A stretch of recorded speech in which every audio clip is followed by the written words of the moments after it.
As the court pleases. Which one you to me? As the court pleases. Your court pleases. Or is there any objection? No, I thought just mine. Well, it's good practice to go back. Mr. Beale, I just want to establish in your diagnosis of Ethan. Did you weigh Ethan? Not personally, no. Did you weigh Liam? No. Did you have both of their growth charts? Or did you only have Ethan's growth chart? There's a generalized growth chart. And you plot anybody's weight and height on a growth chart. How I understand, don't have to have a personal growth chart.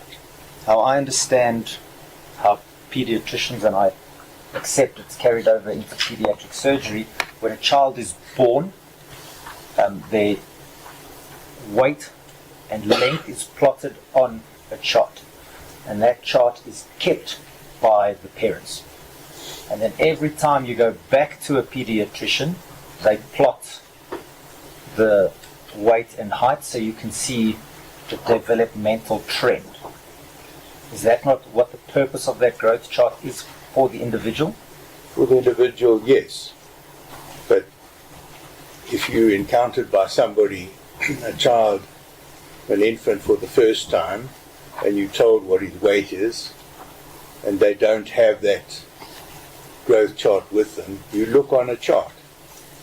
And you can use that over and over again to place the patient where they are on the growth chart in terms of their percentiles. But you agree with me that that would only be the figure at that time. You can't determine their progression over history by only plotting their current weight and height.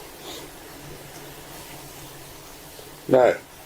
It depends upon what the requirement is. Well, how I understood your evidence yesterday, failure to thrive requires a historical analysis of landmarks. Well, otherwise it's a question of the child's status at that time. So my point is You don't necessarily know what the previous progression has been on a growth chart. So my point is, in the absence of Ethan's growth chart, you were unable to assess his failure to thrive or otherwise because you had no other landmarks. That's the argument that will be presented later. Do you wish to comment? Well, I have indicated to the court that one had a natural comparative study with his twin. But no, neither twin's growth chart was shown to me. The only other time that Ethan was weighed was on admission to hospital. And you agree with me that that weight on admission to hospital was after you had considered him failing to thrive? No comment.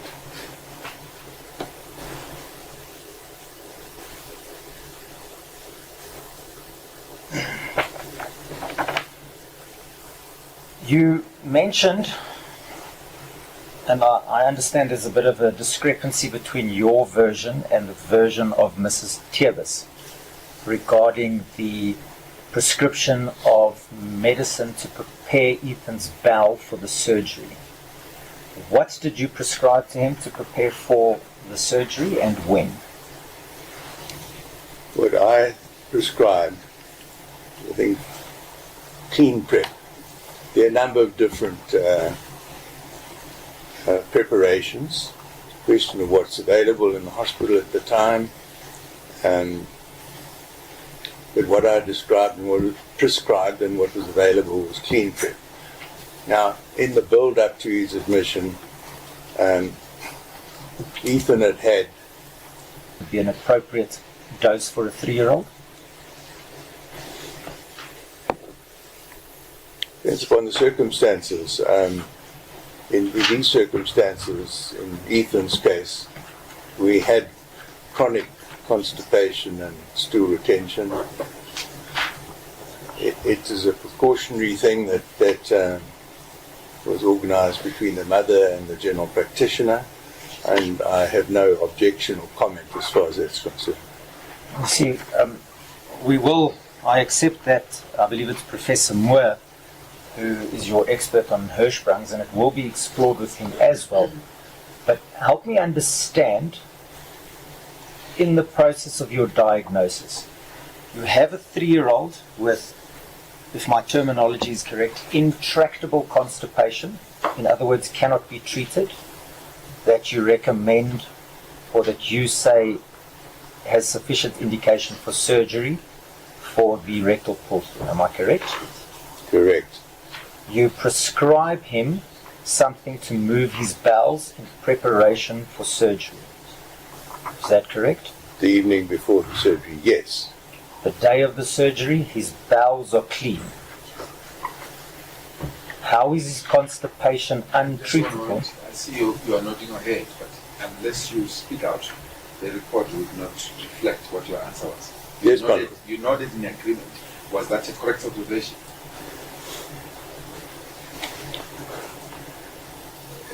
I'm waiting to hear what the prosecutor is getting round to, but yes. So far I don't have an objection. You nodded in agreement. Was that my correct observation to the previous question?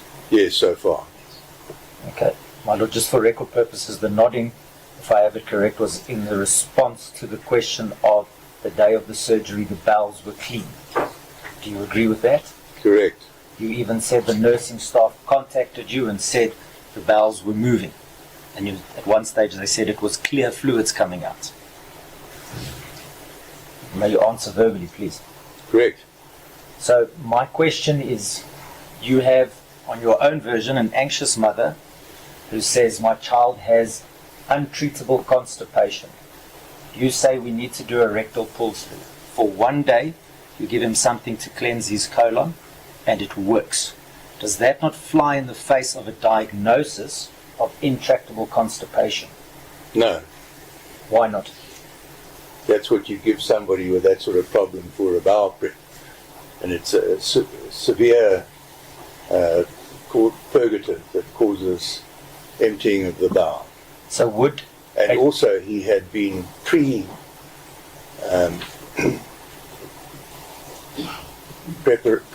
for that.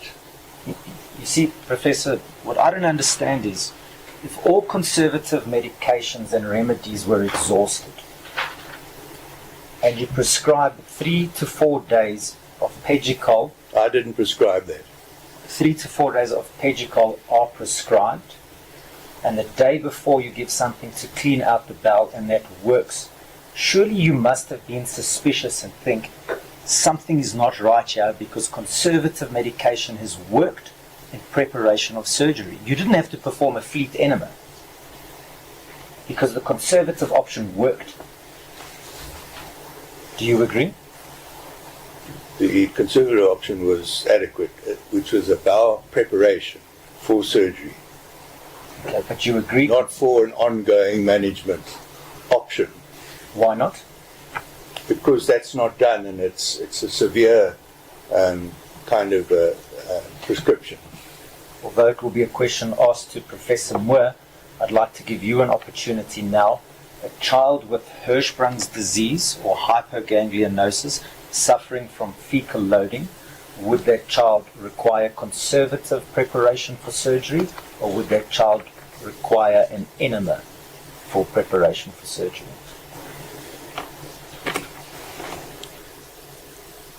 If he was adequately prepared by an oral preparation, and one was satisfied with that, then one would rest with that, as we undertook to Mrs. Tubes to attempt to effect. Now, I can tell you that in bowel surgery,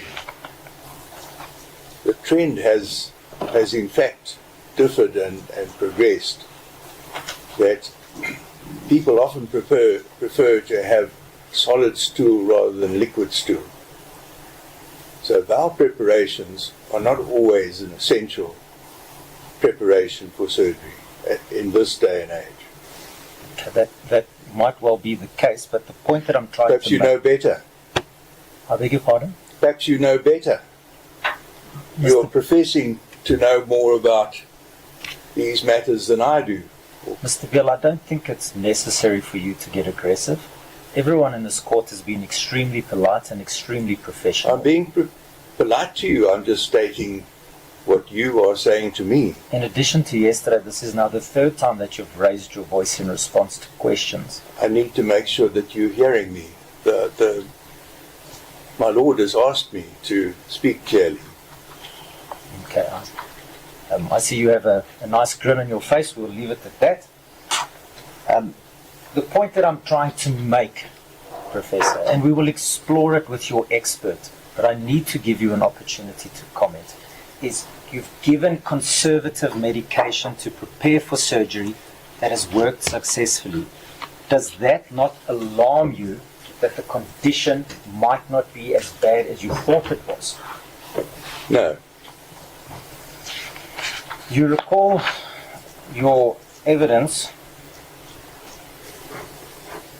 about Dr. Gildenhuys's involvement in the diagnosis. Certainly. You said that she told you telephonically it was in the keeping with hypoganglionosis, which she observed. You further recall that an Exhibit V was handed in on your behalf during the cross-examination of Professor Bonigbal. The judgment of the HPCSA inquiry against you. You recall that? I recall something like that, but I don't have it in front of me. You do. It's in Exhibit V. It's in one of the files that are there. My Lord, the portion that I wish to refer to in Exhibit V as submitted by the defense is contained on case lines, although it's not the first page of that exhibit. The page I wish to get to is 3-769.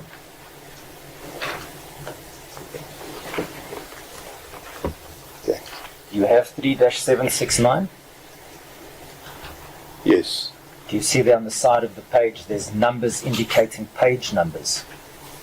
Correct. So with the use of the number 10, I'd like to refer you to line number 9.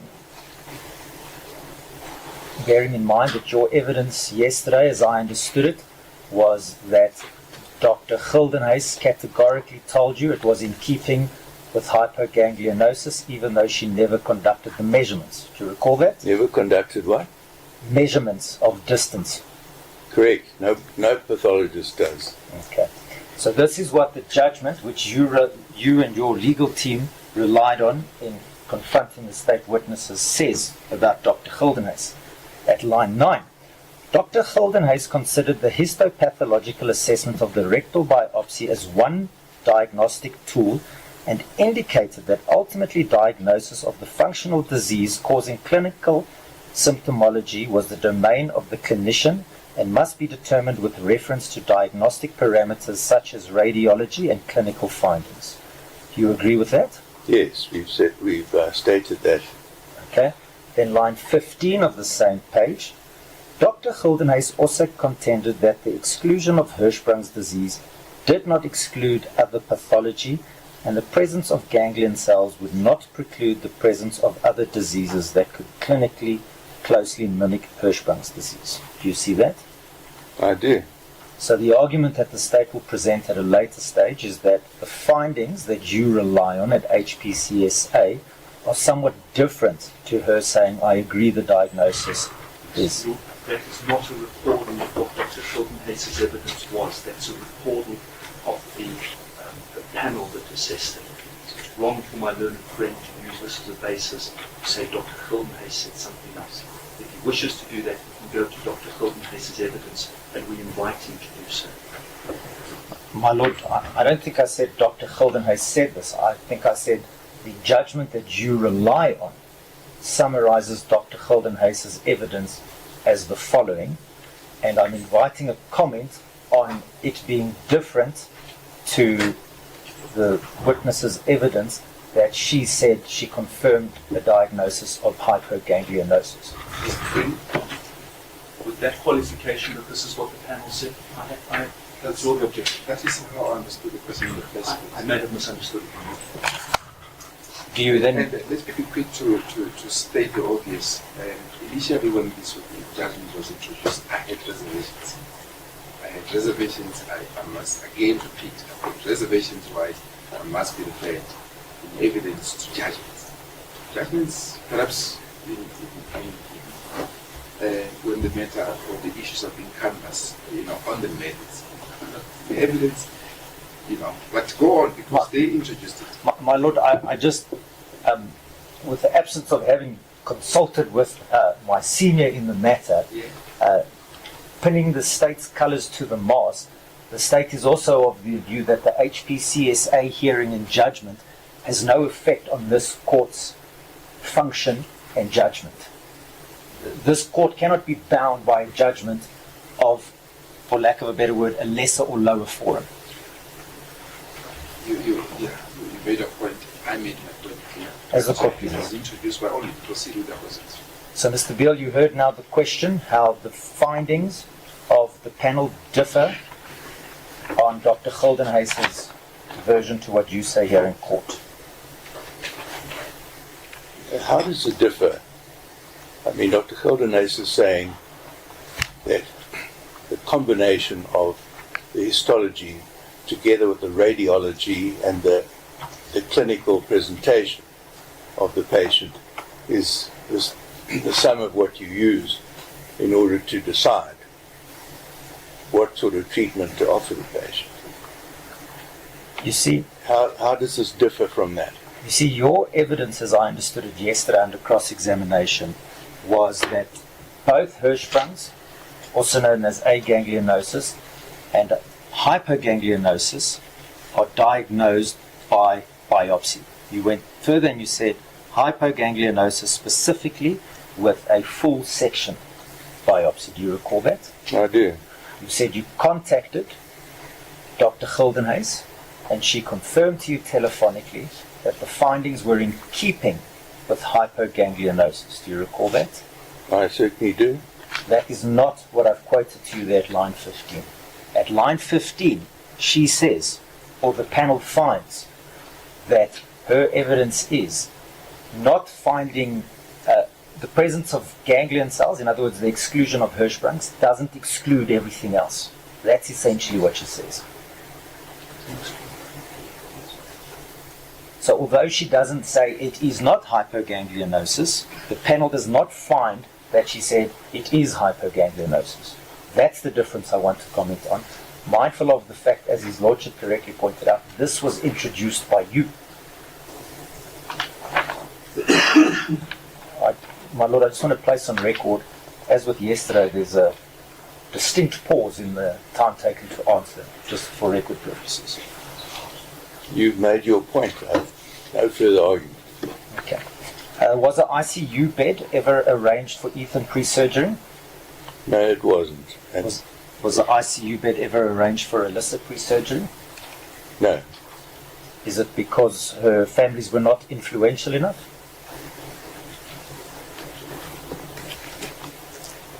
ICU facility is a limited facility, and it is something that one would organize in advance, and if it's available for certain procedures where you anticipate there would be problems. Certainly in Ethan's case, when he was going to have a perineal operation through the anus or perianal, involving the perineum without his abdomen being opened at all. His expected course after that intervention would and should be uncomplicated, and nowhere is that the sort of case that will be scheduled for intensive care subsequent to the surgery. And as far as Alyssa is concerned, it would be the same. If you intraoperatively find that there's an additional problem, as there was in Alyssa's case, then sure, that there's an ongoing problem, then that is a patient that should go to ICU. Okay, But they're not the sort of patients that are normally scheduled for post-operative intensive care here or most places in the world. okay. We've heard Professor Loveland's evidence, although it is in relate of Zayon Syed, that the Park Lane didn't have a pediatric ICU. You heard that? He said they've got a neonatal ICU and an adult ICU. And an adult ICU, correct. Morningside at the time, what ICU did they have? They had a neonatal ICU and a general ICU. Also no pediatric ICU. Not a specific pediatric ICU, general ICU where they would care for both adults and pediatric patients outside of the neonatal period, the first 6 months of life. I just want to highlight to you that in light of your comment yesterday that you arranged an ICU bed for Zayon because he came from an influential family, you haven't given an indication on that point why Alyssa and Ethan didn't get the same treatment. You said for Zayon there was no medical reason to arrange an ICU, but you did it as a precaution, influential family. There's no medical reason for Alyssa and Ethan, but you've not arranged an ICU as precaution. Do you agree with that? I agree. Zayon's case was a convenience, and it was available, so readily available. I chose to utilize it. If I understand correctly, at the time of Ethan's operation, you were practicing and operating out of various hospitals, is that correct? Correct. That was Morningside Mediclinic, for lack of a better phrase, your hospital of choice to perform this type of operation on, both for Ethan and Alyssa? I would say of the private hospitals that I used, it was the hospital of choice. You said in your evidence in chief that you had indicated to Mrs. Tiebus at the time of the diagnosis possible consequences of the surgery. Do you recall that? I do. Included in that was leakage, is that correct? That's correct. It would be a very remote, unlikely complication with a very low incidence indeed. Could you explain to us what does leakage mean in Ethan's case? Just remind me which patient or which disease they referring to. Still in respect of Ethan Tiebus, that is counts 1 and 2, my lord.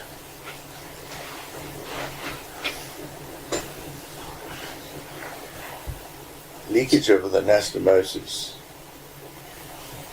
which is a large bowel anastomosis done through the anus, under vision, which is very secure, and the incidence would be extremely unusual. Leakage means that through part of the anastomosis, intestinal content may leak outside the anastomosis.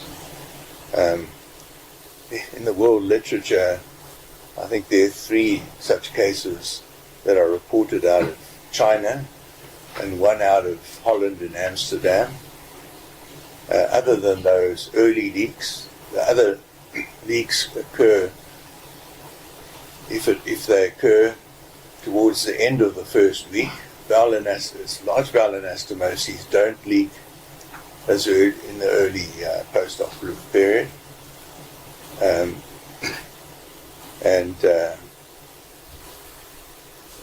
When there's a leak, it's usually a dehiscence of the anastomosis, and usually the posterior part of the anastomosis that may leak towards the end of the first week, or may separate towards the end of the first week, and is usually very treatable. And what actually leaks? What is the fluid that leaks? Intestinal content, if it does ever leak. And if that intestinal content would leak and remain untreated, would it create a problem with sepsis? Well, it's a very remote possibility, yes.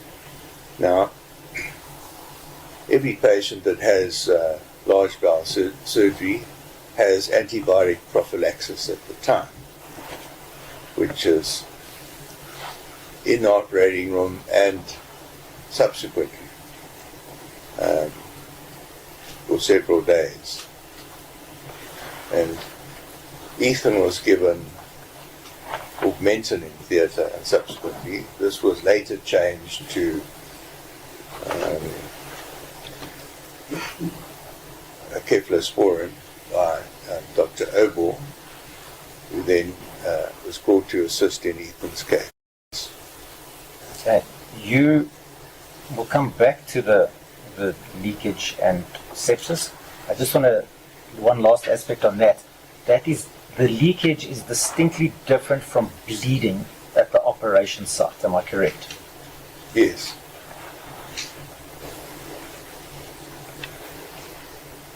I just want to clarify. You told us in evidence in chief fairly adamantly that you told Mrs. Tiebus of the possible consequences after you told her of the diagnosis of Hirschsprung's. Is that correct? Correct.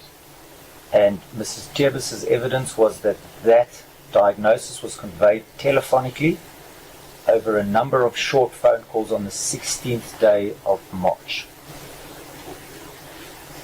Do you recall that? I recall that, yes. So the talk of, or the discussion of consequences and side effects must have been telephonically during that time, on that day. Do you agree? I don't recall that. This is 12 years ago that you're talking about. Do you dispute that? Do you dispute that on the evidence before the court, the only time that conversation could have happened about consequences was telephonically? I'm not disputing that, but I spoke to Mrs. Tubes on several occasions. And I would have told her a very remote possibility, which was totally unexpected. And if she'd asked me, I would have expanded on it. You see, Mrs. Tiebus's evidence was, she spoke to you on the 16th, telephonically. She spoke to you on the 29th, while she was at the hospital, telephonically, about the confusion about why nobody at the hospital knew Ethan was being booked in a day before. And she spoke to you very briefly on the morning of the surgery, the 30th of March. She still said she was in the bathroom, she heard you come in, she came out and she said, I've got a few questions I want to ask you, and you said, I'm in a rush, I've got to go, I'll talk to you later. That is her recollection of conversations with you after the biopsy.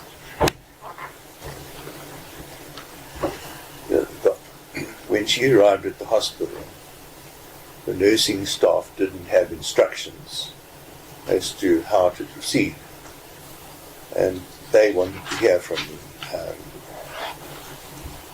And I then contacted them, or spoke to them on the phone, whether they contacted me or I contacted them, and gave them the instructions that were necessary. I then went to the hospital and spoke to Mrs. Tubes leisurely and not in any kind of hurry at all. And what exactly this exchange was at that time, I can tell you what it wasn't and what it may have been, but it was 12 years ago. Right, I'm compelled at this stage, Mr. Beale, to highlight to you that the uncontested evidence of Ms. Tiebus is different. You can comment or you cannot comment. The choice is yours. I take it no comment. You're talking about the uncontested Evidence of Mrs. Evidence of- Tibbs. Mrs. Tubers. Yes. I'm not sure what you're talking about in uncontested evidence. Okay, that is fine, sir. Now, at the recovery room, or let me ask you this, how many times did, after the procedure of Ethan, when he left the theatre, how many times did you request blood tests be done? Now, eventually it was 3 times. What was the first time? 1930. Yes, the first time was the first time I saw Ethan in the post-operative period was at 1930 or 1926 or whatever it was. Okay. And When was this? the nurses had thought that he was a little pale, and as a precaution, not unusually, I asked for a hemoglobin to be checked. And one of the possible complications of any kind of surgery may be post-operative ongoing bleeding. Now, in Ethan's case, there are 2 things I thought were highly unlikely.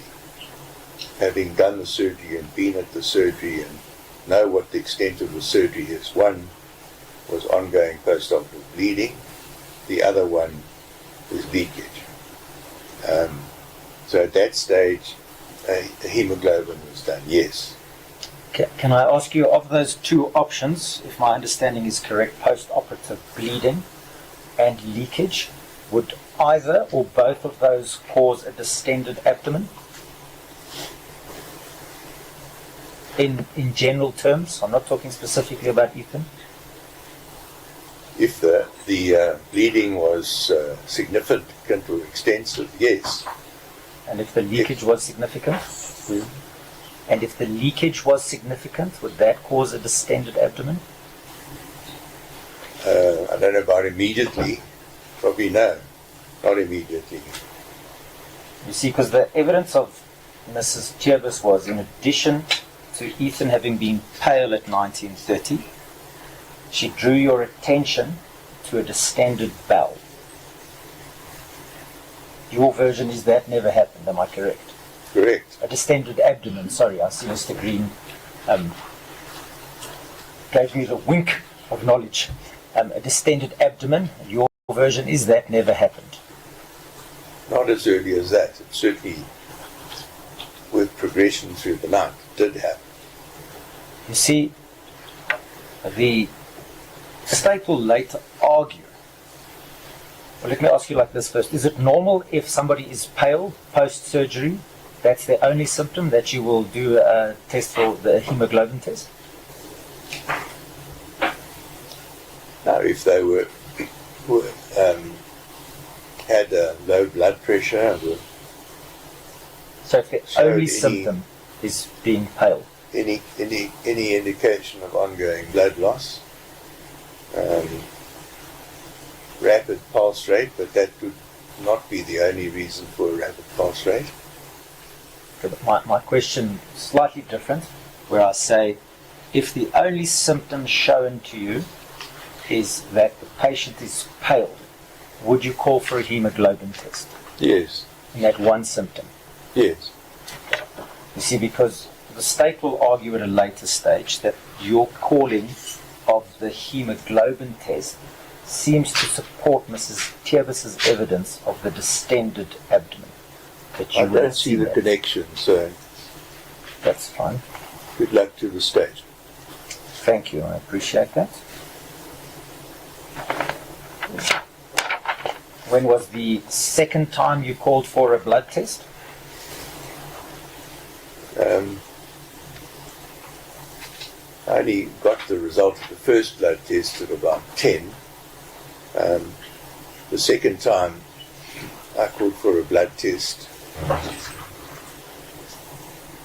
as I recall, it was when I got a call that's been stated was at 4:26 in the morning, and I was told that Ethan was not doing well, that his had a tachycardia, he was dyspneic, he was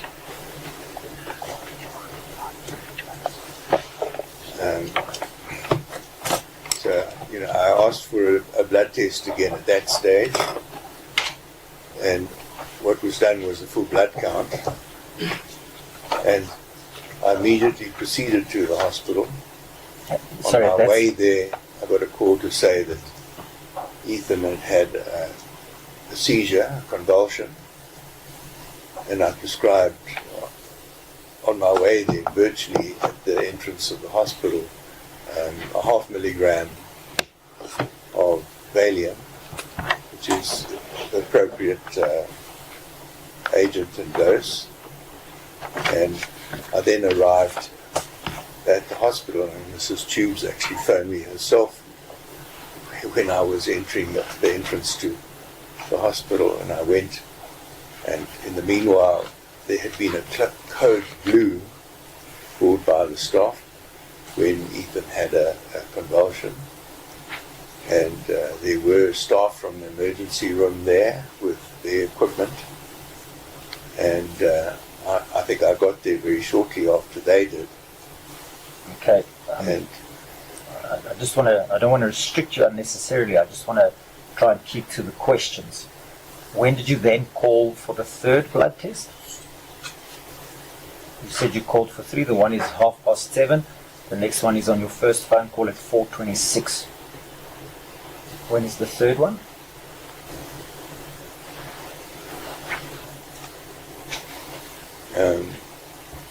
I'm trying to recall, possibly when I got to the hospital. I know on the phone I asked for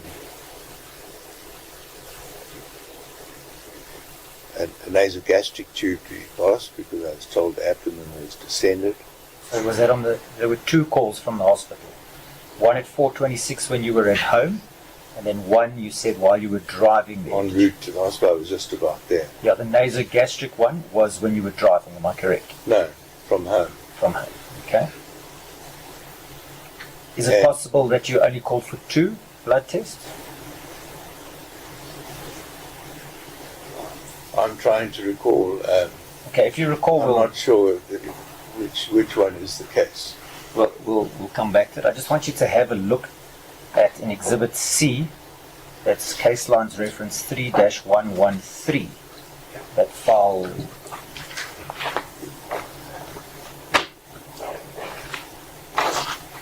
Sorry, not in this file.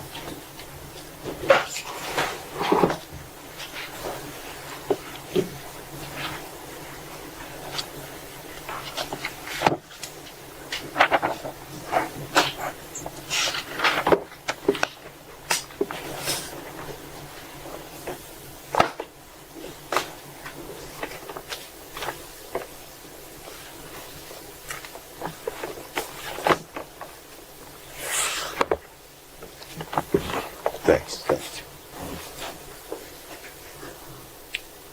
Thank you. I have That result, when is that from? Which of your blood tests is that Just from? for my benefit again, what page reference is it?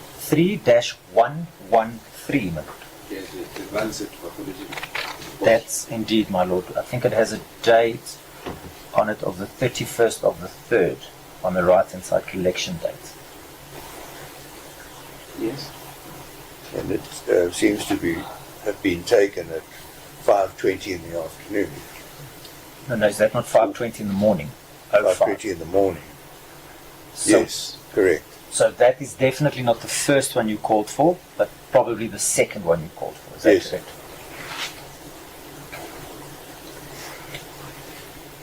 How I understand the setup at hospitals, and Morningside specifically, there was a pediatrician on call at all times, isn't it? Every day there's a pediatrician on call, yes. And if I understood your evidence correctly, which is corroborated by the evidence of Dr. Obor, she received a call at 6 o'clock in the morning. from the nursing staff? Her evidence was she received the call at 6 o'clock and she arrived there at about 6:10. She arrived very promptly after I called her, yes. Okay. And then initially what I did was I had requested a chest x-ray, turned up the oxygen. Ethan was stable. He was oxygenating adequately. Sorry, before you carry on there, Mr. Beale, these are all observations you made upon arrival, am I correct? Yes. Okay. What made you decide to call for a pediatrician's help? Because I decided that Ethan needed to go to the intensive care unit. That, firstly, on doing the x-ray, he clearly had an aspiration and he was veiling on the right side of his chest. He was definitely in a state which needed him to be transferred to ICU, at least for close surveillance, if not for ventilation, which is what Dr. Obel decided he should have. Just before you carry on there, at what stage did you first suspect aspiration? Already while you were driving there? Yes. What did you base that suspicion on?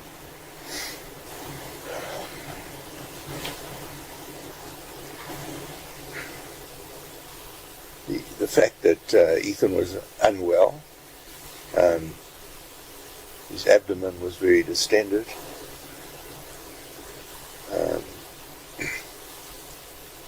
I didn't know at that time that there was on record the fact that he'd aspirated already in the recovery room after his surgery. But at some stage I was given a report that he'd had a considerable amount of oral fluid. At what stage was that? Which is against instruction, contrary to instruction. At which stage were you given that report? From the nursing staff, from the nursing records. So you read that portion? Or you were informed verbally? I was informed that. At which stage? At that stage. At the stage of the phone call or at the stage of arriving at the hospital? It was 30-40 minutes between the two. I think it's probably more arriving at the hospital. I don't think the nursing staff went into those details on the phone. See, why I ask and why it is significant is you've told us on a few occasions yesterday you found Mrs. Tiebus to be very receptive and compliant with your requests and instructions to her. You recall that? You told her to do something, she did something. You told her he can't do this, he didn't do that. That was your evidence yesterday.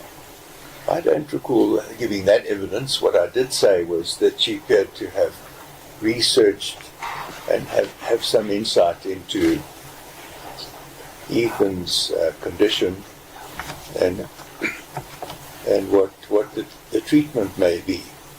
I don't want to interrupt you unnecessarily, Mr. Beale, but that's not the aspect that I'm trying to deal with now, and the record will reflect what your evidence was yesterday. But my question now is at 4:26 you receive a call. You've never had concerns about the mother before, and you immediately think she disobeyed your instruction. With no one saying to you, he had lots of water, your immediate thing is, this child is aspirated because the mother disobeyed my instruction. How do you make that leap at 4:26 in the morning? At 4:26? At the time of the phone call. Your evidence was, at the time of the phone call, you immediately thought that the child had aspirated, and you said it's because the mother disobeyed your instruction, but you only knew. That's not the evidence of this witness now. What the evidence was when did you suspect aspiration while driving? It says that the fact that the child was unwell in the abdominal was distended. Do not know at what time aspirated. In the recovery room, a report given on. That's my note. It is not said. was the mother disobeying instructions. That is what Mr. Rubin has introduced into the debate. What you've just read it now from the benefit of Mr. Beale, is it now evidence in chief or under cross-examination? That's the question 1, 2, 3, 4, 5 before this, my lord, when this line started.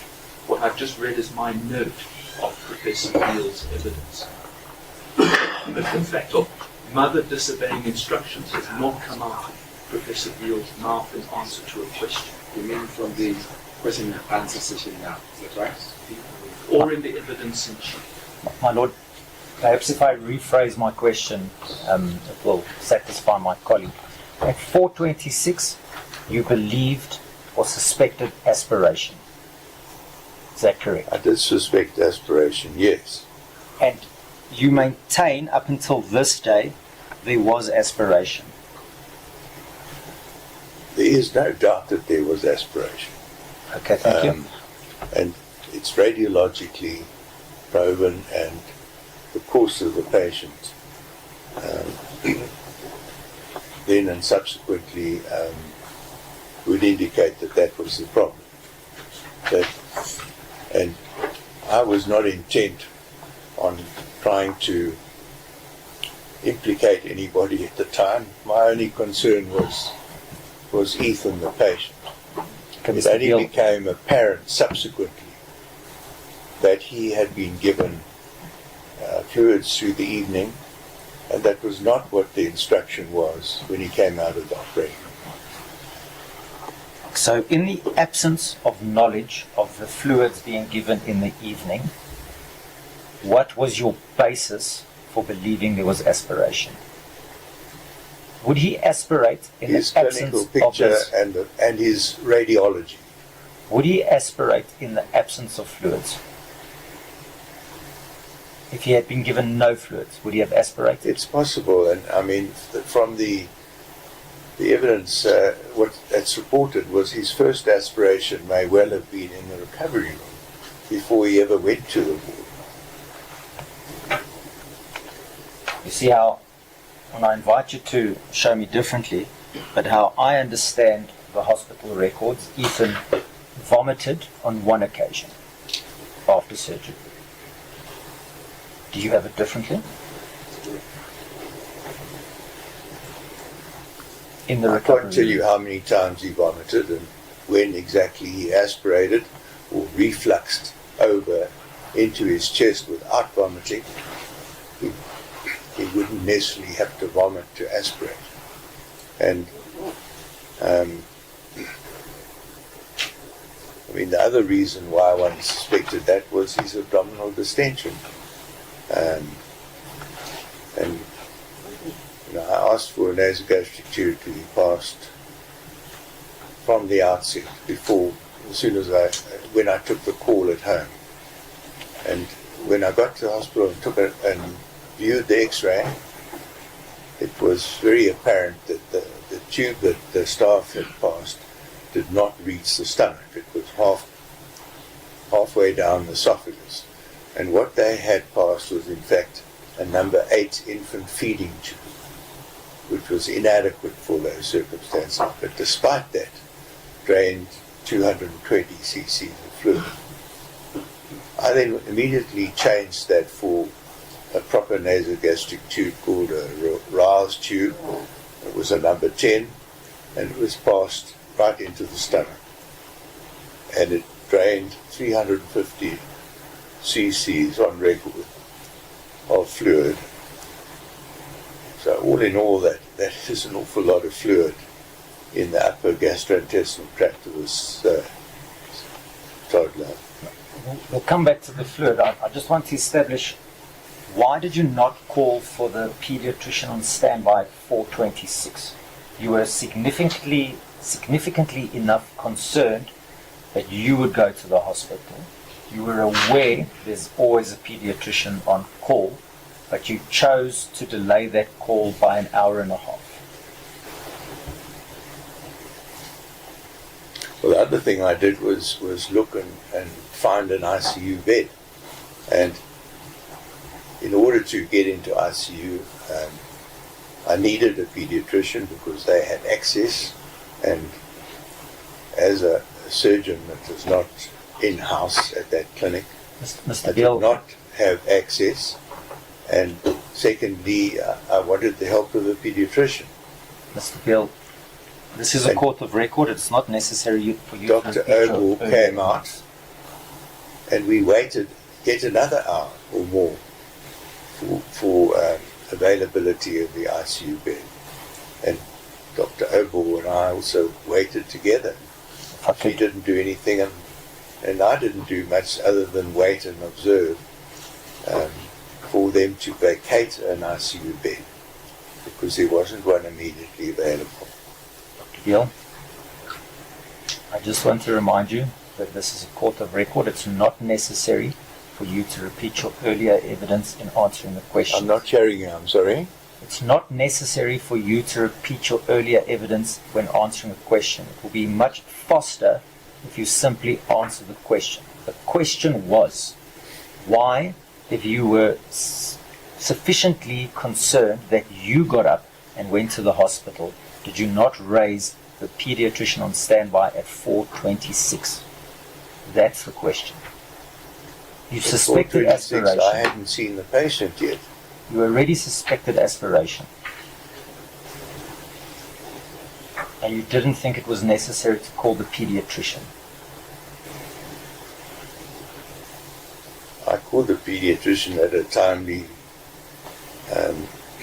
situation, and you know, if I'd called the pediatrician earlier, if I thought that Ethan was about to collapse or require intubation on the ward, I would have intubated him myself, probably, preferably, but otherwise I would have got a pediatrician for that. But when I obviously inquired as to who the pediatrician on call was, and I was informed, it's on record that I suggested to, the nurse suggested to me initially that I should preferably get somebody else. Person I had worked with more, and a person of the pediatricians in that clinic who was experienced at intensive care. Did you not? I called her, but she didn't respond because she was not on call, and I immediately called the person who was on call, which was Dr. Ogle. Did you not trust the abilities of Dr. Ogle?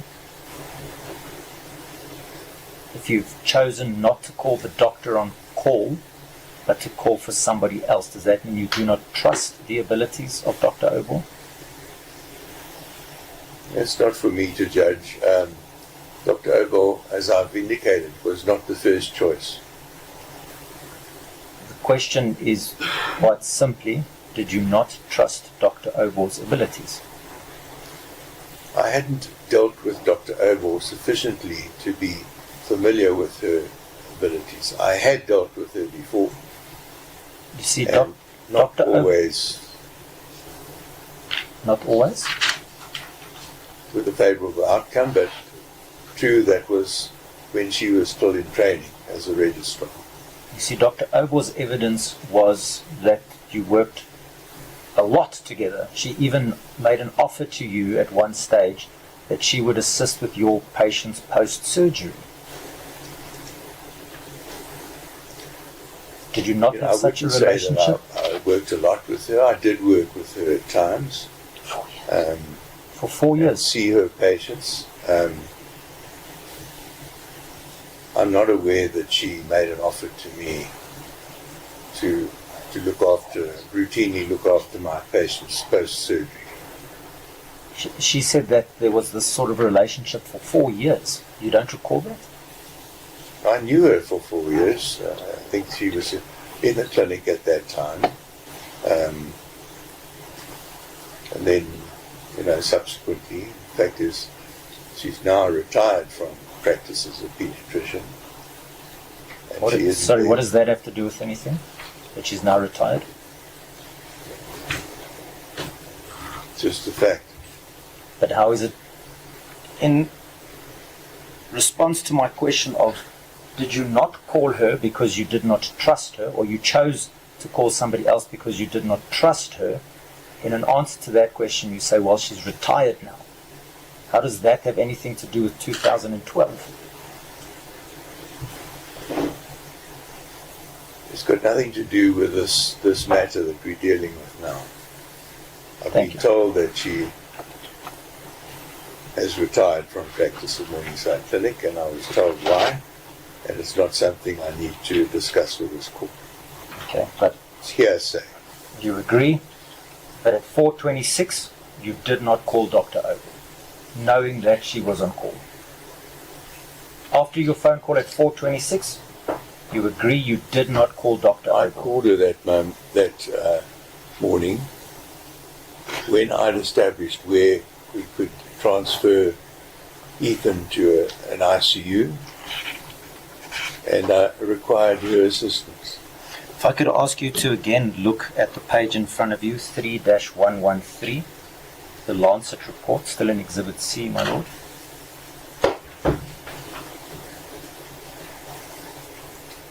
Do you have it?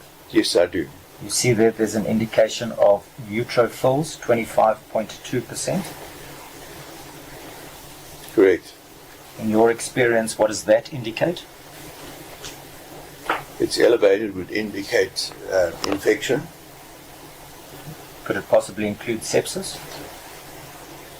Could it possibly include an indication of sepsis? Sepsis and infection are one and the same. Peritonitis? Well, peritonitis is a possibility. Also, as an ordinary post-operative response, you would get elevated CRP and white cell count. Okay. The other very concerning thing, which is not on this particular form, was the procalcitonin, which was very significantly elevated. Okay. I just want to... Sorry, I'm going to ask you to repeat yourself in relation to the last question. Can you repeat what you said? Can someone repeat it for me? I failed to note it. my lord, the repeating of the question, No. of the answer. The answer to whether a neutrophil count of 25.2 and lymphocyte, leukocyte count 4.96, that's actually Mr. Beale, yes, hold it there. Mr. Green is My notes, your lordship was referred to page 3-113, which is I'm new there. to the neutrophil count. Asked the written indication of infection. Professor Beale said yes, could be an indication. Mr. Rubin asked, and could it be an indication of peritonitis? That's the part that I did not hear. My note is, it is a possibility. It also as an ordinary course of a post-operative response, and he did there refer to something else. I've just got ... Or maybe you did not hear the complete story. I didn't get that. Dot means suggest that you did not hear the Yes, he referred to some of the readings on the form. I appreciate that. So it's not complete. Then he said, my lord, the other thing which is not on this form was the procalcitonin, which is very elevated. Yeah. So if you missed out something, thank you for that. But please then give him the opportunity to directly respond. Did you hear that? What was the articulation to peritonitis? And my apologies, my lord, I was looking at more the percentage of neutrophils. The total leukocyte count is 4.96, which is not elevated. Did you hear the question? Do you understand the question? Did you hear the question? Do you understand the question? Maybe I'm missing the point. I'm going to ask instead the cancer for this. Whether repeat the last part. this I asked blood count No, is indicative of peritonitis. Is that what you're asking? That was my last question, my lord. In isolation, it's not. And the white cell count is not elevated. And you'll see subsequently, sometime the leukocyte count went down quite dramatically. Mr. which Beale, would just indicate that there was an overwhelming infection or tissue damage, one of the two, in conjunction with procalcitonin. Mr. Beale, just before we carry on, I would urge you, when somebody else is speaking, especially His Lordship, to not interrupt and wait for an opportunity to respond. It creates problems with the record, which we've discussed on several occasions. Do you understand that? I do.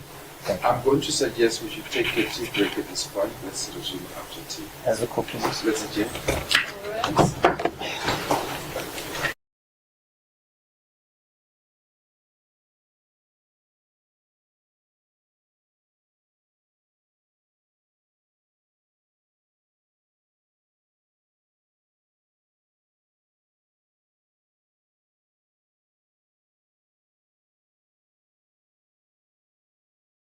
My Lord, just before I Yes. continue, I just want to ensure that the court said we need to adjourn at 12:45 for lunch. Is that correct? It's not. But that is the correct time, 12:45, That's what I corrected. as the court pleases. Mr. Beale, in general, we're not talking specifically about ether now. If a patient aspirates, explain that process to us. Aspiration is overflow into the lungs. It can be from gastroesophageal reflux, with the reflux reaching the pharynx and overflowing into the airway, or it can be from oral intake, where it goes directly into the airway, and in fact it's going down the wrong route into the lungs for whatever reason. That's aspiration. How would one treat aspiration? Well, I mean, there are circumstances where one would do a bronchoscopy and suck out solid gastric content out of the airway, but that's uncommon, and usually it's a matter of treating the consequences of aspiration rather than aspiration itself, and it would often resolve and improve in time. Usually one would cover these patients with an antibiotic, and then if it was severe enough for them to be ventilated, for instance, then that would happen, but that would be very uncommon. So we didn't finish with this document you gave me. 3-113. Yeah. No, my question was merely in respect of the neutrophils. I don't require you to look at the rest of the document. I was misinterpreting it, and I was looking at the percentage of neutrophils. The total leukocyte count is, in fact, quite low, 4.96. And in terms of the differential, the neutrophils which you asked me about are 25%. And the lymphocytes, usually the differential is that the neutrophils would be the predominant white cell count. In this case, it's not. The lymphocytes are. And the monocytes are a little elevated too. This would not be so indicative of a bacterial infection. Lymphocytes are tend to be elevated, particularly in viral infections. So you were going to ask me if this was indicative of something specific? Let me ask you this way. Is there, looking at this report, Yes. 534, the one you've got there, 3-113, Right. is there anything in this report that says there's definitely no sepsis happening here? It Does doesn't it indicate that there's bacterial sepsis at this time. Does it exclude peritonitis? it neither confirms or excludes peritonitis. It would suggest that peritonitis is not likely. If you consider back to the aspiration part now, if there's no more fluid in the stomach that can come up and there's no more fluid that can go in, do I understand you that the aspiration, would it get worse? It wouldn't be ongoing, be unlikely to be ongoing if, firstly, the upper gastrointestinal tract had been evacuated, there was no more fluid, and the patient was fully awake, and nobody was giving him ongoing oral fluid, which he might aspirate. So, aspiration is something that happens, and the effect of aspiration is ongoing, without ongoing aspiration, which you're asking me about. So the condition of the lung would deteriorate even when the aspiration has stopped? Yes, there'll be a reactive reaction in the lung tissue and inflammatory response. You heard Dr. Obel's evidence that there was, in her mind, it was clear that it was not aspiration. You heard that? I heard her, but I'm afraid I don't agree with her conclusion.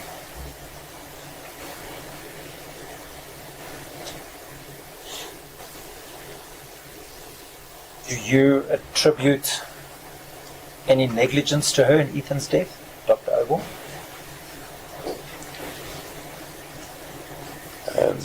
I'm not here to pass judgment on Dr. Obel. Certain things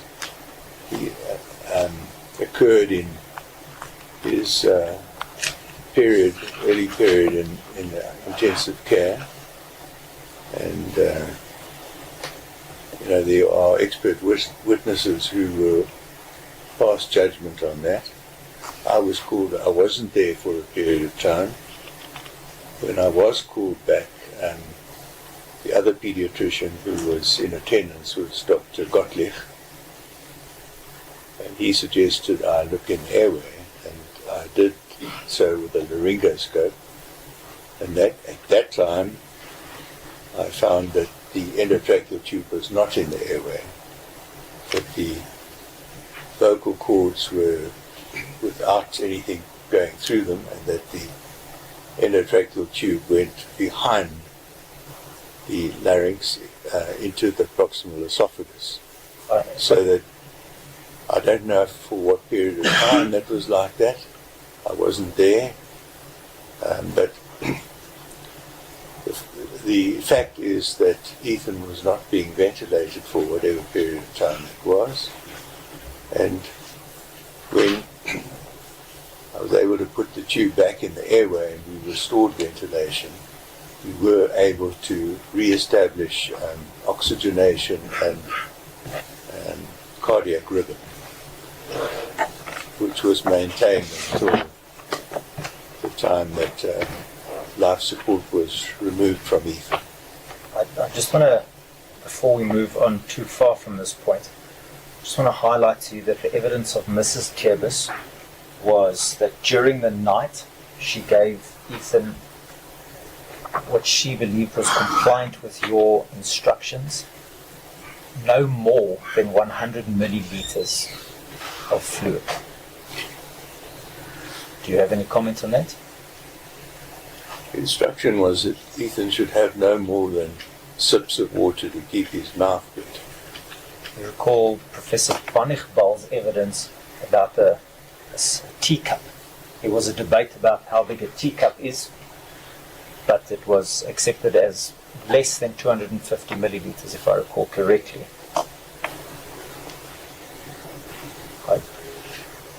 My Lord, I see the witness is doing something with his phone. Is there a problem?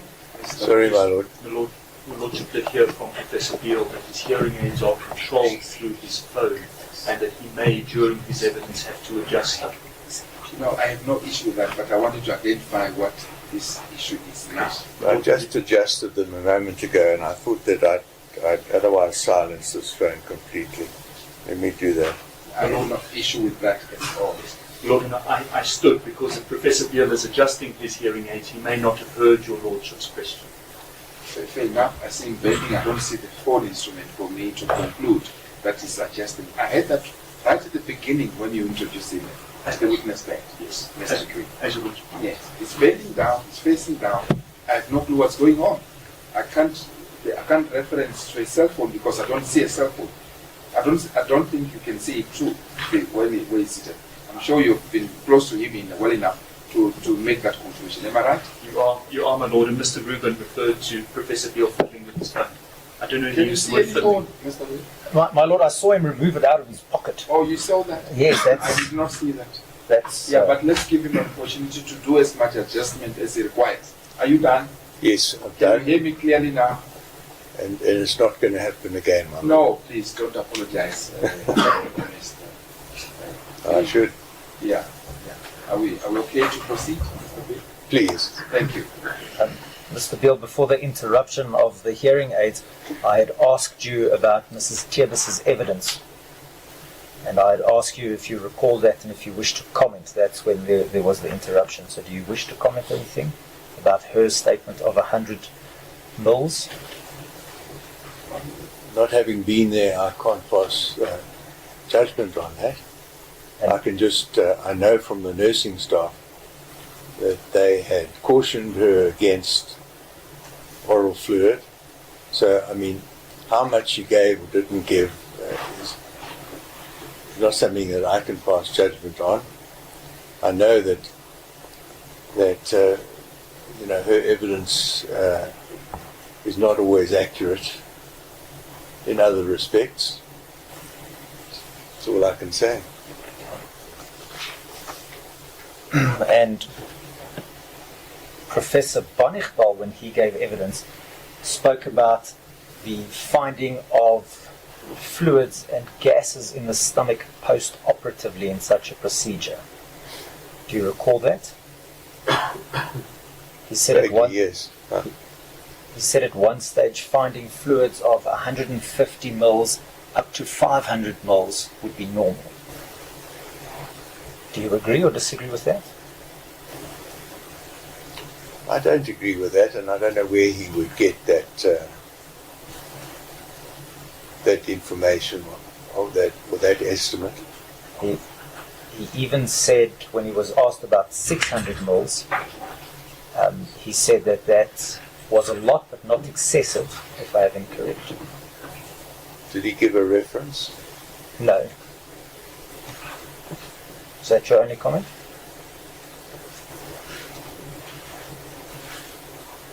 I'll then move on in the absence of an answer.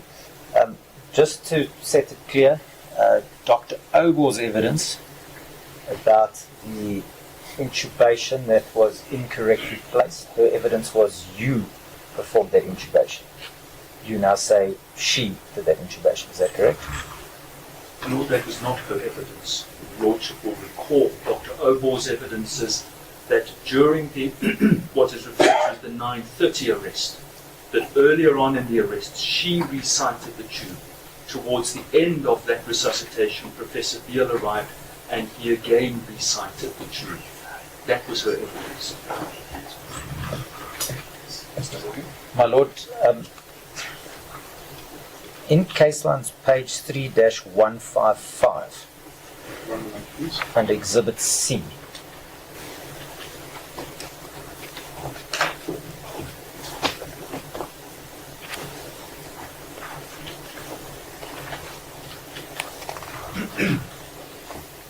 I appreciate I have phrased my question incorrectly, but I just want to clarify this point, my Lord. I apologize.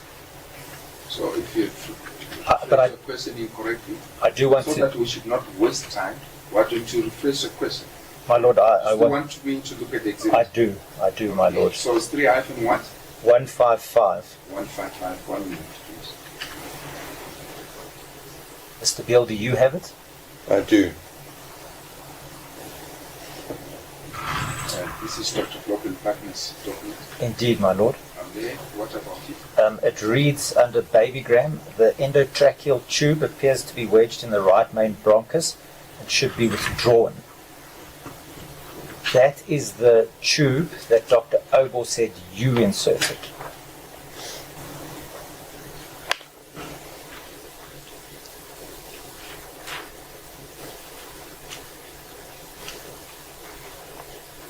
It may well be, but it's in the airway.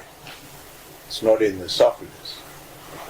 And that's certainly a huge improvement on where it was previously before I re-intubated.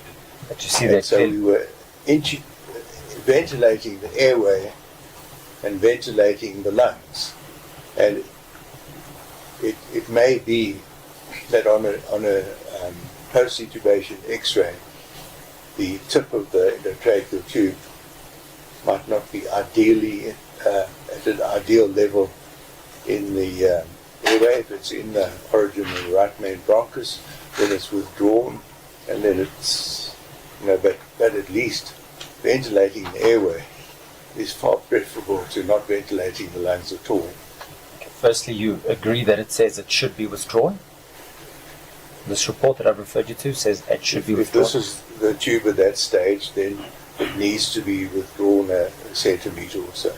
Okay, but your answer also implies that a tube inserted, as you said, you found it behind the esophagus, implies negligence. Behind the airway in the Behind esophagus. the airways. Sorry, behind the airways in the esophagus.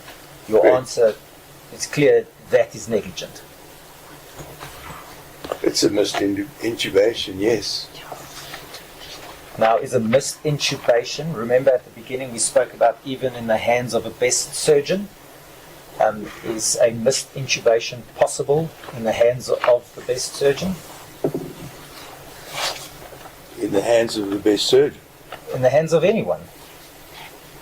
Does a missed Well, intubation... The missed intubation was by a pediatrician. I've researched this a lot, and that it's stated in the literature that every day, across the world somewhere, misintubations occur. And unfortunately, some of them are fatal. And the focus of those articles was how best to check that a tube is in the airway, and that an AP X-ray, in fact, is not adequate to state that a tube is in the airway and not in the esophagus. It's just a few, AP being intraposterior. it's just a few last issues that I want to cover with you before we move on. I'm sorry, I'm not hearing you right now. There's just a few last issues I want to cover with you before we move on to Zion. In your evidence in chief, you made two remarks that were not taken further by yourself or by your counsel. The first one was Dr. Gottlich was primed to say there was a leakage. Do you recall saying that in your evidence in chief? A leakage? What do you mean by leakage? It's your comment. You said Dr. Gottlich was primed to... Remember you said Dr. Gottlich was there. Yes. And you said Dr. Gottlich was primed to say there was a leakage. No, he wasn't. That When he arrived there, Dr. Obor suggested to him that there was a bleed in the pelvis, a post-operative bleed, and that was why Ethan was not as he should be. See, Mr. Beale, when you gave evidence in chief, you specifically said Dr. Gottlich was primed to say there was a leakage. That is not so. He wasn't primed, and I wouldn't have said so. He was primed to that the other pediatrician was under the impression there was ongoing bleeding. See, Dr. Beale, I just want to highlight to you, every time that I've misquoted a witness, whether it be you or somebody else, Mr. Green has rightly corrected me. On this occasion, he has not attempted to correct me. So I will later argue that that is what you said. That's not what Dr. Obo told Dr. Gottlieb. All right, then further, when you were discussing the lack of communication from Dr. Obo, you made a statement aware that the surgeon was being blamed. Do you recall that in your evidence in chief? I do. What does that mean? Well, Dr. Obo said in court here that she was convinced that the origin of the problem was in the abdomen. And for instance, on the afternoon of the 31st, she suggested to the father insisted that I come and place a Penrose, put a drain into the abdomen and drain whatever fluid there may be. And she was suggesting that there was something in the abdomen that was causing the problem.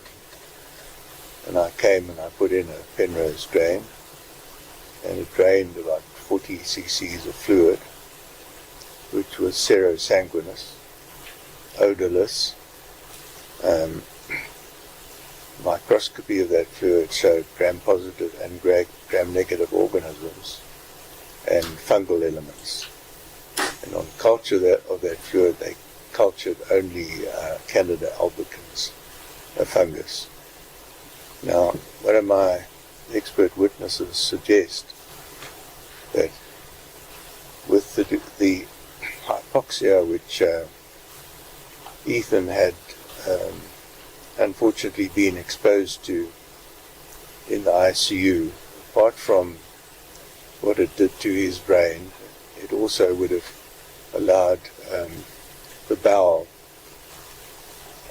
which would have been the first organ to be affected, and it was likely to be translocation of organisms. I can't really comment further on that. Okay, I'd ask you to turn to, still in Exhibit C, page 3-157.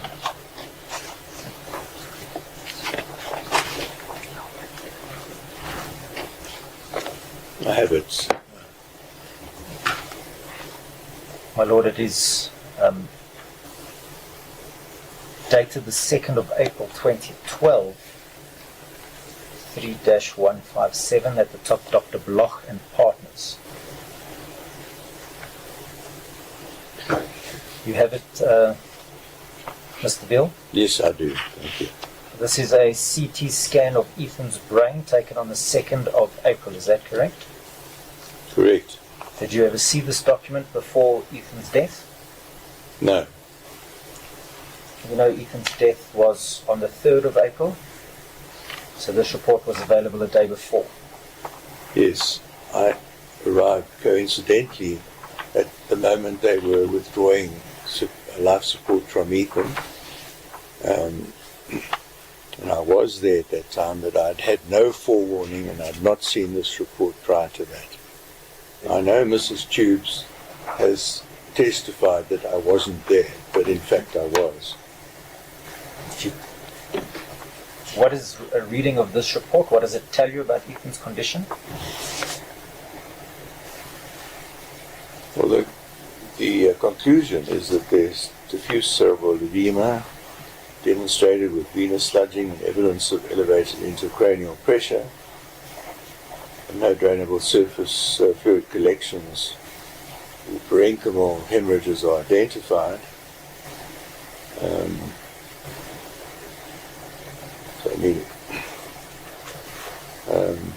In addition, in the findings, mild splaying of the calvarial sutures, which are the suture lines in the skull.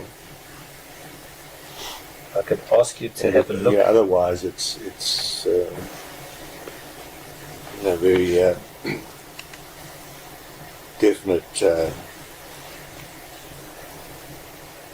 swelling of the brain and poor grey-white differentiation, generalized effacement of cerebrospinal fluid spaces. So it's all indicative of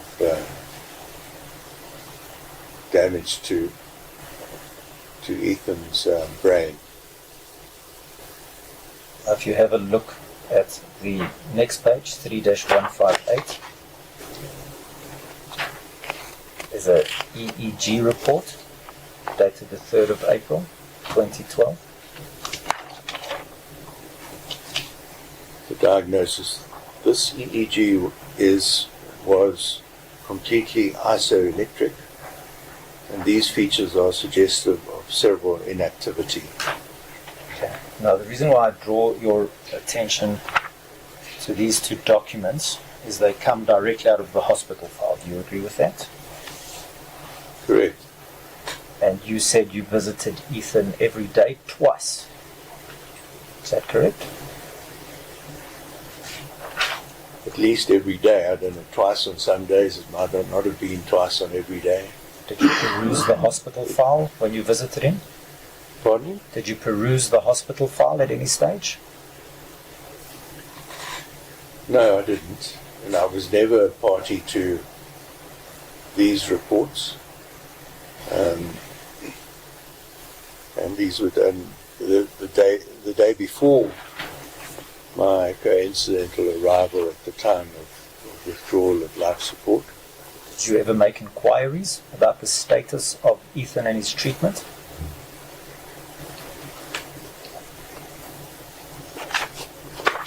Other than coming to see how he was doing and hoping for his recovery, no. And the usual thing would be for at least the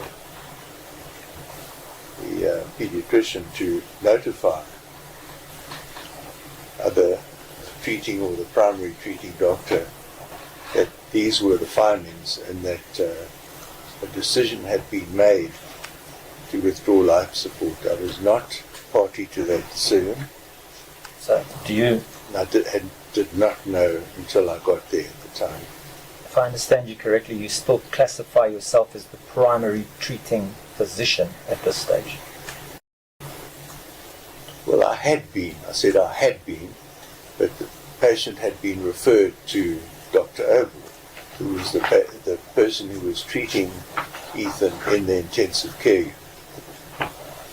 Pardon my ignorance, but what good would your visiting Ethan do without undertaking any form of investigation what the status of his treatment is? Just merely going to look at him? Is that what you were doing? Well, essentially, looking and seeing what his monitors said and hoping for improvement. But never looking at the hospital file.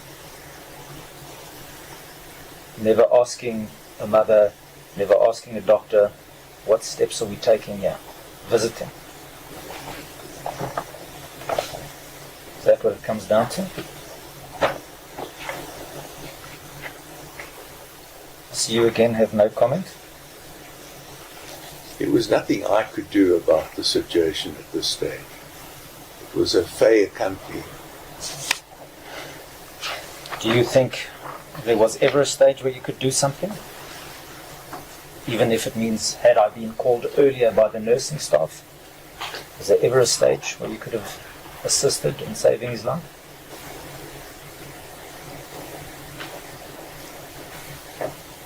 Well, one can debate at what stage Ethan became non-recoverable.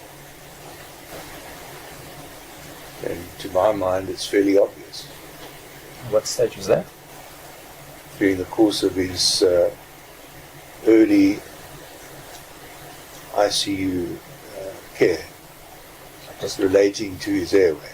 I just want to make sure that I understand correctly that after this happened, you never lodged a complaint against, whether it be at the hospital or HPCSA, against any of the treating staff, whether it be a doctor, whether it be a nurse. Did you do that? I'm one of these old-fashioned people who believed that it was unethical to blame anybody else or to report anybody else. I was not going to suggest to the parents that somebody else might have been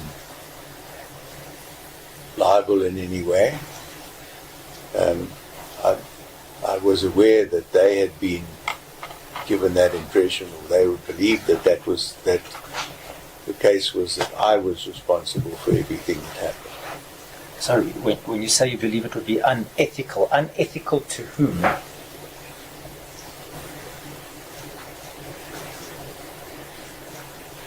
It would be unethical to report somebody. Who would you be acting unethically against? Fellow doctor? Well, in the medical profession, it's generally regarded as being unethical to criticize colleagues. But would that not be a valuable part of saving lives? Like if you see something definitely went wrong that should not go wrong, is it not ethical to ensure that in future no other children suffer the same fate, as opposed to just keeping quiet?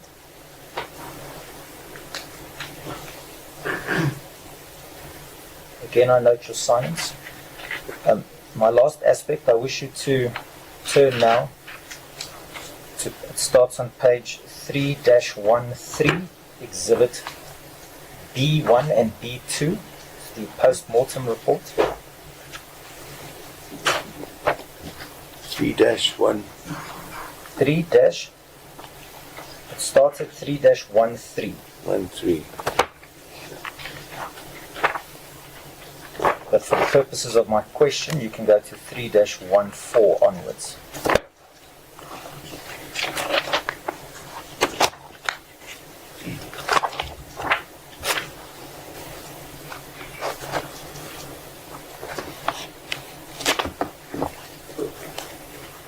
Is this just taught by Dr. Moy? Indeed.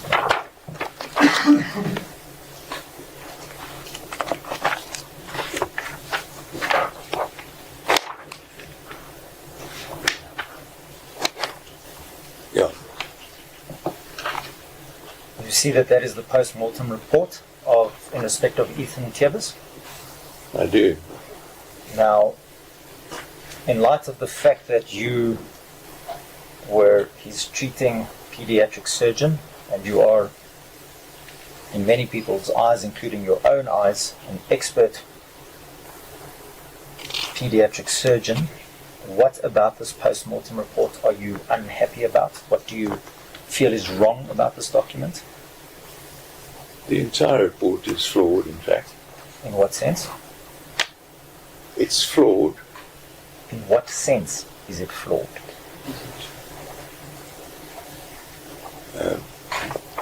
This is a forensic report, and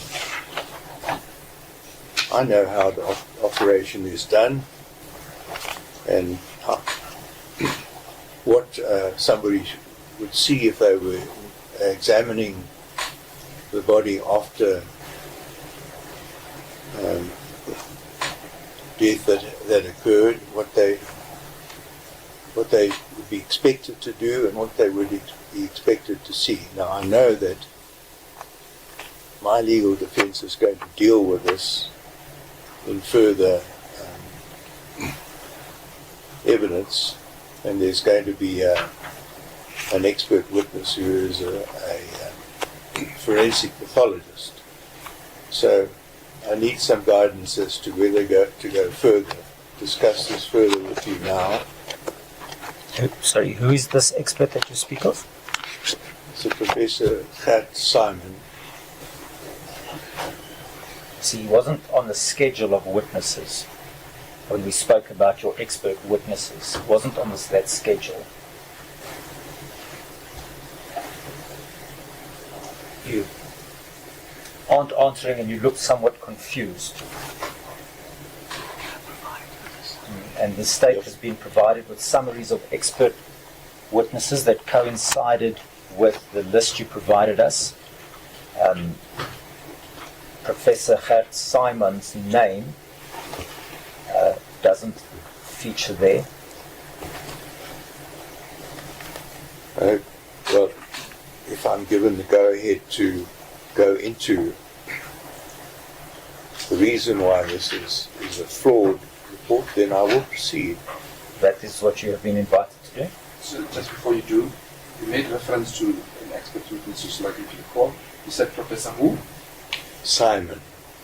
My lord, the spelling is Saayman. That is a unique spelling of the name, I would say. So I interrupted you. You may proceed. And I know there are court exhibits that will support the evidence that I'm going to give you now. Okay. And when and how those are going to be presented, I'm not sure.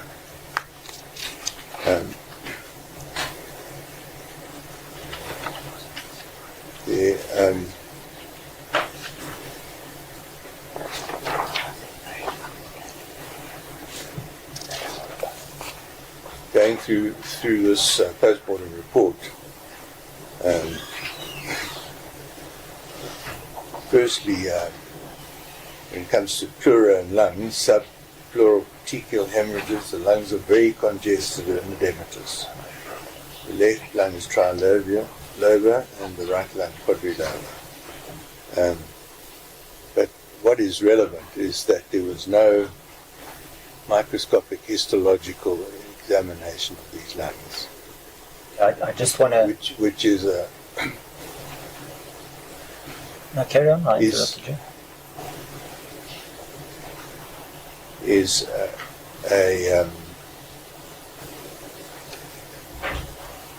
what's the word? An oversight. Okay. It's a failure. There was a question asked of you in your evidence in chief. What would one expect to see post-surgery at post-mortem? I think Mr. Green still used the reference of cutting the abdomen in half and looking in. Do you recall that? Cutting the abdomen in half. And looking down into the abdomen post-surgery. I might be phrasing it incorrectly. If I could help my learned friend, the question to the professor was, if a post-mortem is performed and there's an abdominal incision and the pathologist is looking internally, could one see the anastomosis that he performed? That was the question. I will proceed. You would What happens at post-mortem is that the assistant opens the chest and abdomen, and so that the pathologist can see the internal organs in the abdomen and the findings. What you would have seen is the proximal rectum going into a cuff of rectal muscle wall of the distal extent of the retained rectum, which is split at the back. She would not see the anastomosis at all, because that's done transanally from the bottom, and at the surgery is done transanally. The abdomen is never opened at the surgery. If I could ask you to have a look at paragraph 18. So, Lord, perhaps Professor Beale could just finish his explanation before Mr. Rubin asks the next question. I apologize, I thought he was done, my lord. I think you're jumping the gun a bit.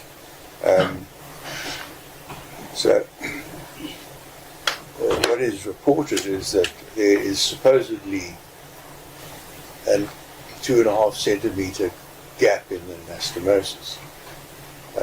Where are you reading from? For my benefit.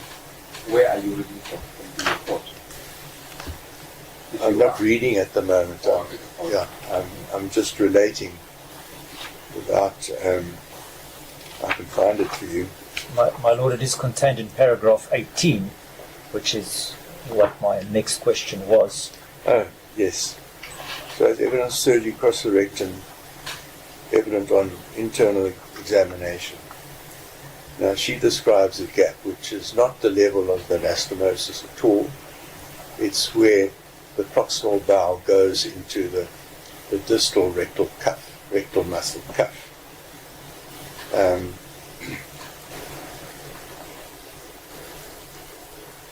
She says the sutures appear loose with no tightly adequate approximation of the wound edges.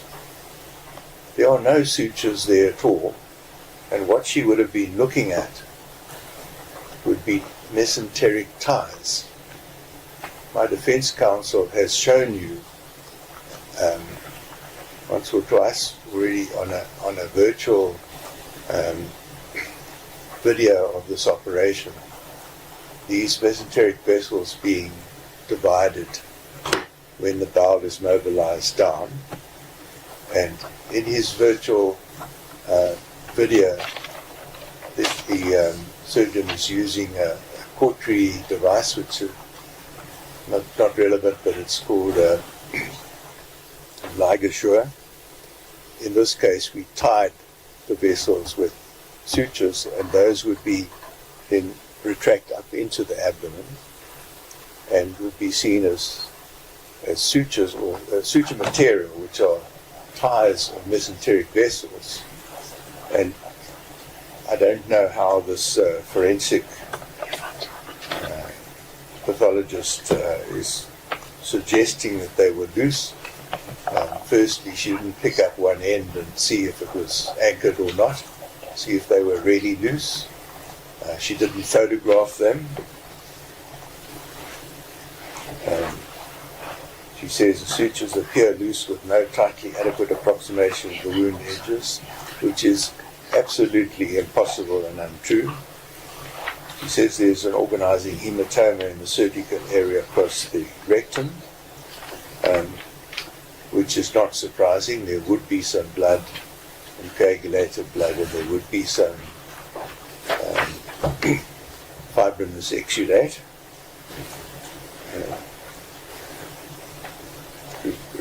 Revealing a 25mm unsutured defect, which we referred to, which is absolutely flawed and untrue. There's a fibrinopurulent exudate in the area of the surgery. Professor Beale? The intestinal contents are yellow and gelatinous with no form stools. This is the inside of the bowel. There will always be fibrinous exudate in the abdomen after any this kind of procedure or any other procedure where there's blood loss. She calls it fibrinopurulent, but this was not biopsied and all cultured, and there's no proof that it was purulent. So no proof of infection in that in her post-mortem. Now, if you look at the virtual video, or there's also an actual video of this operation. One will see the anus, which is stretched open, retracted open with something called a Lone Star retractor. It was firstly devised in Texas, hence the name Lone Star, and it's very effective in retracting the anus so that one can see the structures and one can do the anastomosis. And you will understand if you see these videos that the anastomosis is done through the anus at 1 centimeter to 1.5 centimeters above the junction of the rectal mucosa and the anal skin. And the sutures are obviously done very meticulously with surgical ties. And when a very experienced surgeon is doing those ties, they're surgical knots, not granny knots as they're known. They're not going to come undone, and I've explained to you that this particular operation, very, very seldom ever leaks in the early period after the surgery. And there are very few cases reported worldwide of that happening. So, one's got to realize how the anastomosis is done, and that it's done in the anus, and if the forensic pathologist doesn't look at that level into the anus, and she doesn't understand how the operation is done, and is looking through an open abdomen from the top, she's not going to see that anastomosis. So, hence, she's misled, or she doesn't understand how the surgery is done, and her report is very extensively flawed. Mr. Beale, I just want to make a question and an observation. You weren't present during the post-mortem examination, am I correct? No, it wasn't. So you weren't there to observe what she may or may not have observed, is that correct? She describes what she So saw. the question was, you weren't there to observe. No, neither were you. Perfect. We'll take it further with your surprise expert witness, Mr. Simon. Professor Simon. But I now wish to move on to the case of Zion Syed. Zion Syed's operation took place at the Park Lane Clinic, am I correct? Correct. Why did you choose to do the operation at the Park Lane Clinic? Why did I choose the Park Lane Clinic? Well, it was one of the clinics that I was operating in. I was no longer operating at Morningside Clinic at that time, Why were you no longer operating at Morningside Clinic? because after the Tube's case, Tube's parents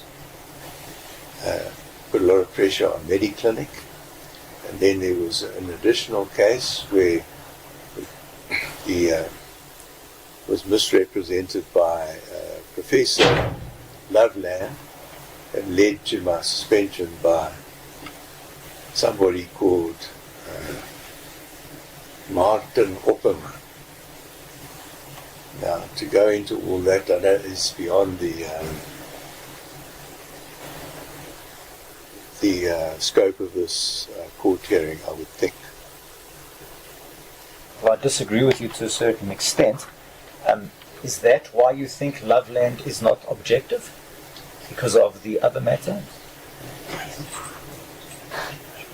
There are several reasons for considering Loveland as being a non-objective witness. Is this one of A number them? of reasons, actually. Is this one of them? One of them. Is this one of those reasons? In this other matter where you Yes. said he misrepresented, Well, that is one. has that matter been resolved? His No, I thought it should be misrepresentation? challenged at the time, but my legal advice was to move on. I had enough work at other places that I was working. But it may still be challenged. What are the other reasons why Professor Loveland wouldn't be objective? You said there's a number. The reason why I ask is, in his evidence, you will recall the first day he gave evidence, it was clear the moment of giving evidence against his mentor became too much for him. Do you recall that? There was I remember he broke down, and I'd been told that he tried to withdraw coming to give evidence. He told you Whether that? that's true or not, I don't know, but Who told you that? Who told you he tried to withdraw from I giving was told evidence? by other colleagues. You recall Exhibit ZB handed in? My Lord, the case line number, if I could ask Mr. Green, who's corrected me on several occasions to assist me with the case line page number. Z1. ZB. ZB. 3-871, my lord. And then, That was an article handed in, Yeah, I'm aware of this article. and Professor Loveland speaks in August 2020, speaks somewhat glowingly of you. Do you agree? He speaks highly of you. It's clear he had a tremendous respect for you. You see that? I see that, yes. He does give me credit in this article. And yet you say in 2016 an incident occurred which contributes in his lack of objectivity today. Correct. How are those two reconcilable? Does it, let me put it to you this way, does it not seem strange, bearing in mind your history of 2016, that Professor Loveland would write such nice words about you? I appreciate that he did that at the time, but there are other reasons why I know that he had some resentment to myself. What are those reasons?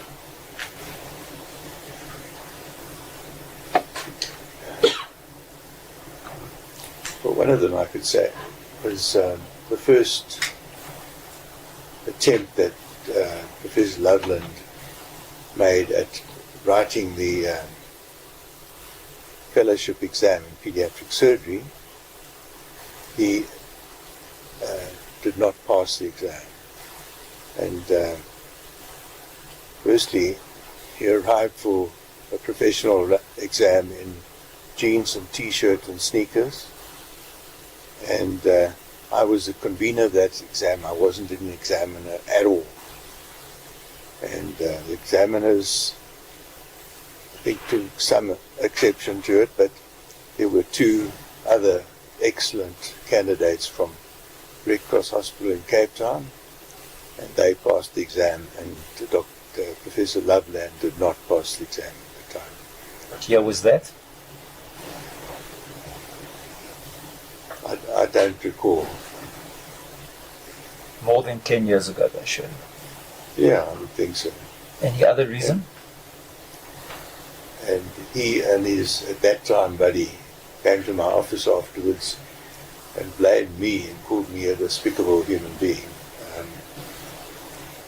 And the other person, Professor Pitcher, is now in the Ohio city in the United States, subsequently had a fallout with Professor Loveland and told me he thought that was the best thing that ever happened to him. But in fact, I'd phoned Mrs. Portman, the Colleges of Medicine, and tried to get his marks adjusted so that he would pass, and I didn't succeed. So I definitely was not responsible for that. There are other reasons. Before Professor Loveland even wrote that first exam, he'd been telling people around the city that when he passed the exam, he and Dr. Pitcher were going to take over all the pediatric surgery in the city. And in fact, it didn't happen. I still perhaps did the bulk of the pediatric surgery, and I was in his way. And you've heard that in his evidence that he opened rooms at the Parkland Clinic. And he approached Netcare and said that the Wits group would cover the requirements of pediatric surgery for the Netcare group. And they set up and built a set of rooms at Parkland Clinic between the pediatric ward and the neonatal ICU, with 3 consulting rooms and a procedure room and a receptionist area.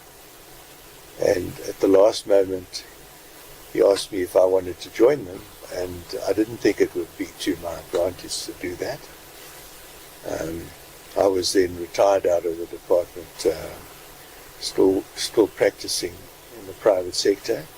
And I consulted across the road in the room that I saw Ethan tubes. And what happened was that they maintained these rooms for 6 months. And at the end of that time, they weren't seeing the patients. I was still getting referred the patients. And they had to withdraw and leave those rooms. In fact, and the management then moved me from across the road to use those rooms as sessional rooms. And I think that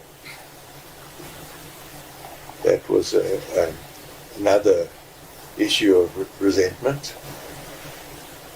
And the other thing is, which I don't have proof of, is that in the early period after we lost Zion, there was various people were recruited, journalists, to initiate a trial by media, Joanne Joseph being one, somebody, Karim, being another one, and they were, as was stated, graciously invited to the Syed home. Derek Hodgkins from the Sunday Times also went there, and Aaron Bates from ENCA. And the original interview with the Zayed family was in their home by Aaron Bates, and it was shown on the television channel.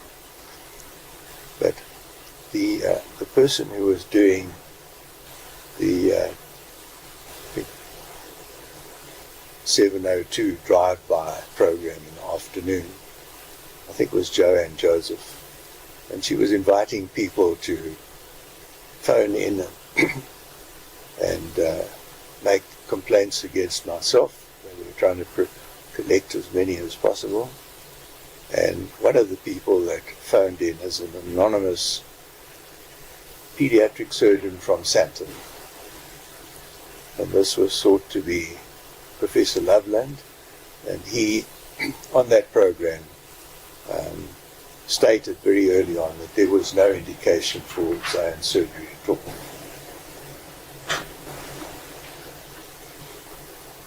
Which echoes his evidence in court that there was no indication for surgery for Zion at all. Well, that's his opinion, and that doesn't bear up on subsequent evidence. And well, that's an opinion that he chose to phone into the afternoon drive-by program by Joanne Joseph. Allegedly. Allegedly. You have no proof that that's him. I don't have proof of it. It was heard by He was people, never. but I don't have proof of it. He was never confronted. But there's no other pediatric surgeon from Santon. But when he gave evidence, he was never confronted with a lack of objectivity. He was never confronted regarding incompetence. Do you have any comments? No. I mean, I did part of my training in the United States.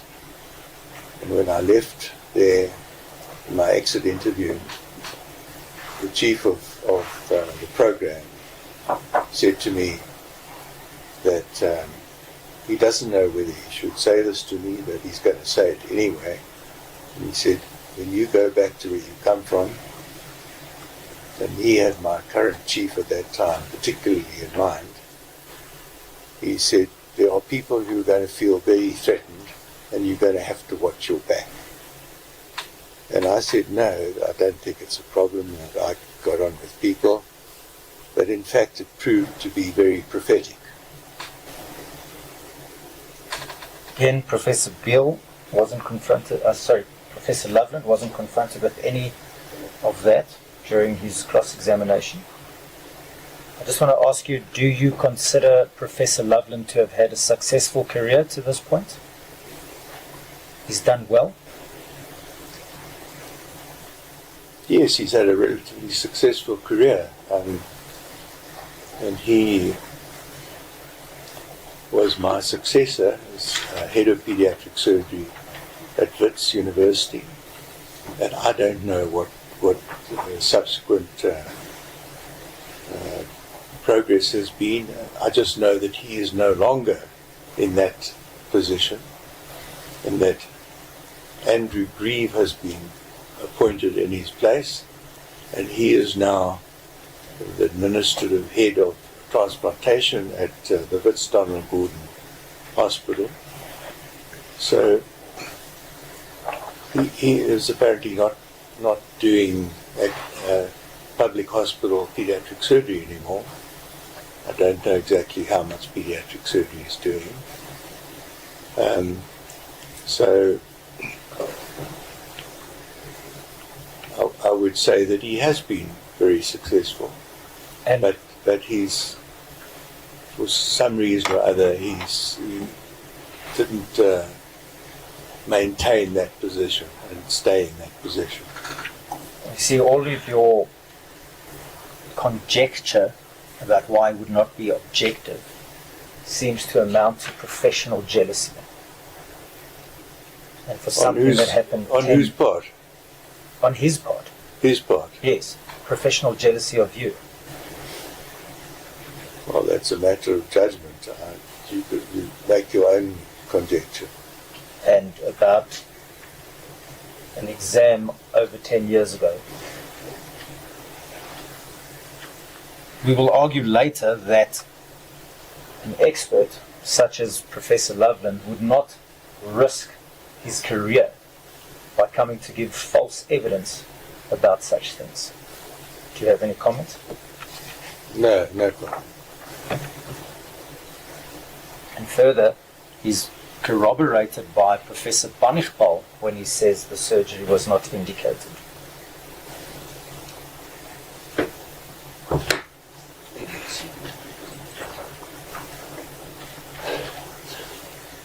Do you have a comment? No, I'm not going to comment on Banichbal's opinion. Why not? He's given an opinion in respect of the death of Zayan Syed, where he says the surgery of Zayan Syed was not indicated. That is relevant to the findings that this court has made. What I can say is that I do not agree with him. Okay, but there's two of them that say together, although separately, they both say the surgery was not indicated.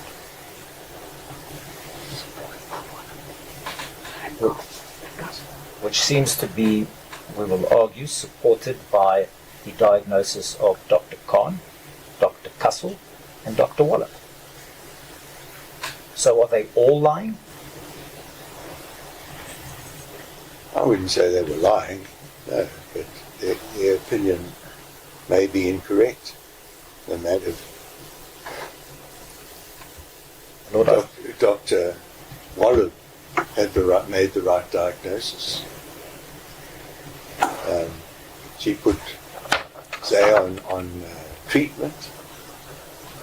See if he responded. She hoped that he would respond to that treatment, which he unfortunately didn't. Dr. Khan also referred Zayan to me as somebody with gastroesophageal reflux. Correct diagnosis. Didn't know the extent of it at the time.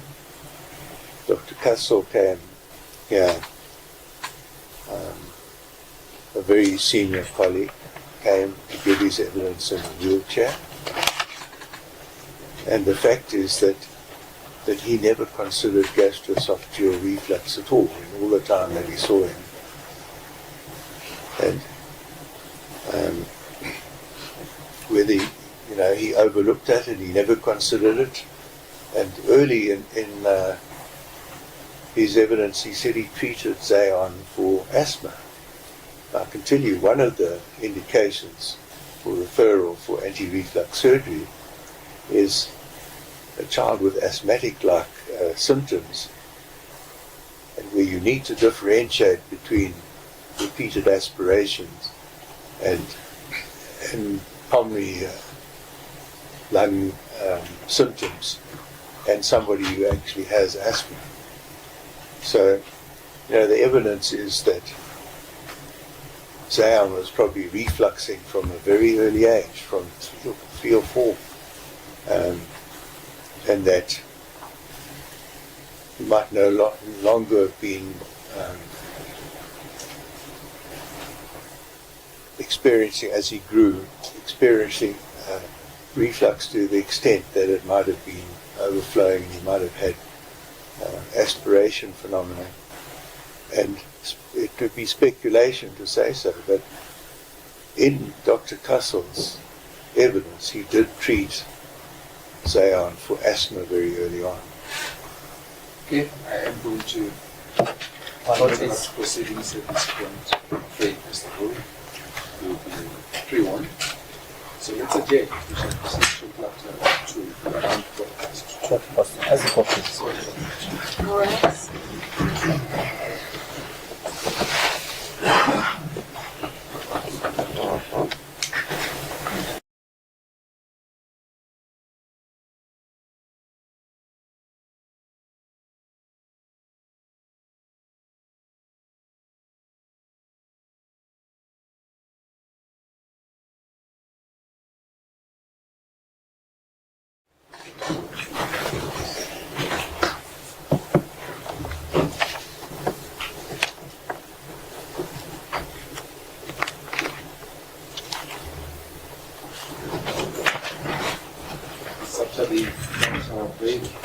Mr. Beale is still under oath.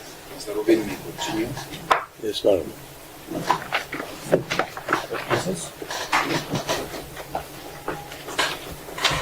Mr. Beale, if I could ask you in the third file to turn to page 3-507.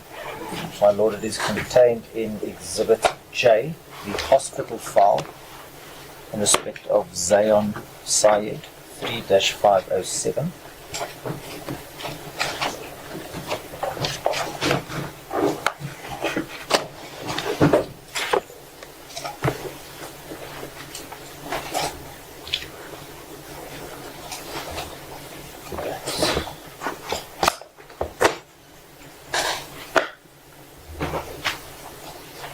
Do you have it?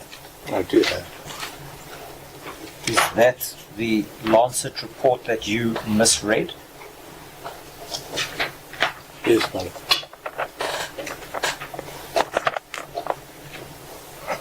You said in your evidence in chief that on record you have 360 Nissen fundoplications you've done laparoscopically. Is that correct? Laparoscopically. Yes, madam. What was the number again? 360.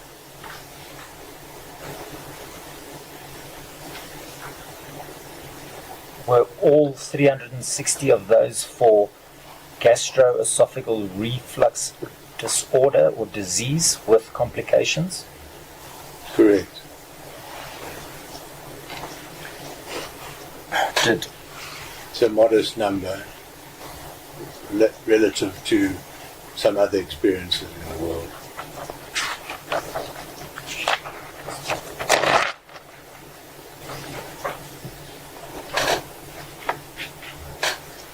what type of complications in gastroesophageal reflux disease or disorder ordinarily would you find that would result or that are indicative of a Nissen fundification? What are the complications?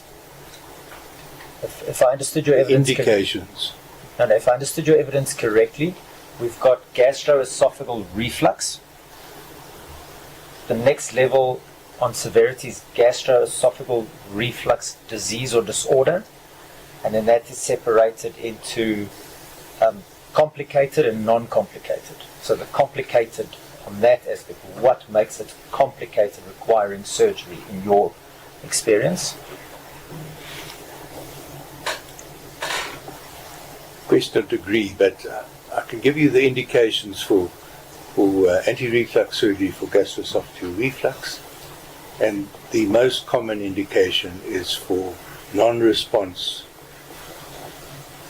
of gastroesophageal reflux disease on medical treatment. And Zion was certainly one of those, and if initiated on medical treatment, there were still severe symptoms such as heartburn, vomiting. Vomiting is quite an advanced stage of gastroesophageal reflux. And Zion, I wouldn't say showed no response to medical treatment. At one stage he had hematemesis, in other words he was vomiting blood.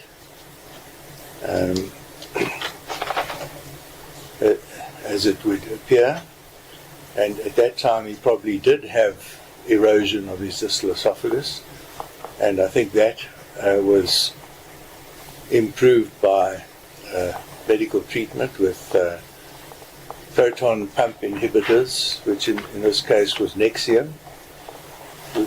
What he was given was a 40 milligram adult dose daily, and despite some improvement, he was still very symptomatic. The second most common indication is in younger children who have asthma-like symptoms, and where the clinicians have got to differentiate between gastroesophageal reflux with chronic aspiration or actual asthma. And there are indications, investigations to differentiate those. And probably, the mainstay of investigation is an endoscopy and biopsy of the distal esophagus. Then you're asking for other more advanced complications, and an advanced complication would be a stricture, as we had in the case of stratum baby. You would have esophageal atresia, and the incidence of gastroesophageal reflux requiring anti-reflux surgery after esophageal atresia repair is variably between about 15 and 30%. I personally had the privilege of doing probably more esophageal atresia repairs than anybody on the planet, and my incidence in those 400 plus cases, was 9%.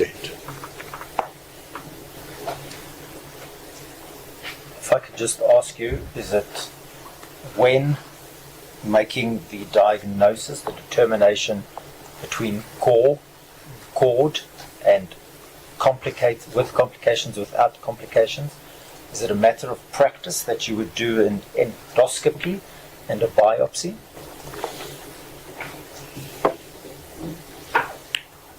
Yes.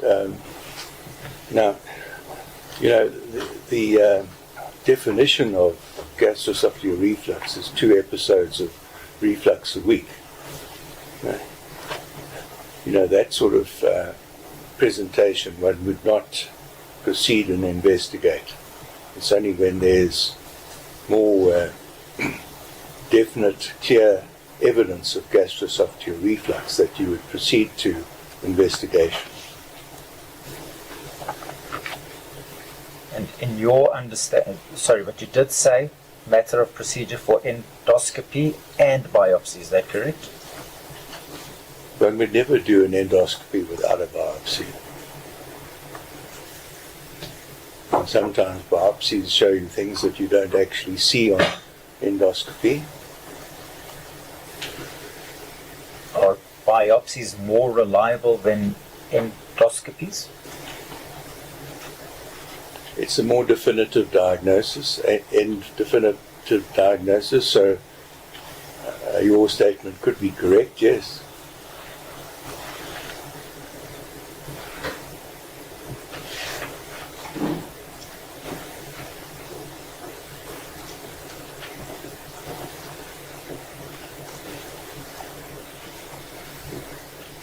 All right. Just going to the beginning of your relationship with Zion. I mean, from 2019. I don't mean the circumcision. We've dealt with that already. Can you recall the date on which you first met Zion? I do. What is that date? I'm not sure of the exact date. You will know. It's in front of you. Is it the 29th of August 2019? Thank you. What symptoms were you told of? Sorry, I just before you answer that, there was no formal referral letter again, am I correct? You are correct. There had been a verbal discussion and referral, or I was forewarned of referral by Dr. Zaid Khan, who discussed Zion with me in the Park Lane Clinic, and where he suspected that Zion had gastroesophageal reflux and wanted to refer him. I indicated to him that they were welcome to come and see me, and that there was in fact a surgical solution for reflux if indicated. And I described to him what a mesenteric bifurcation procedure was, and I was surprised that he wasn't familiar with it at all. But no formal note that accompanied Zion and a discussion of his symptoms other than that. Correct. And you will recall yesterday we spoke about having dealt with anxious mothers. Would you categorize Zion's mother as an anxious mother at the time? No, not particularly.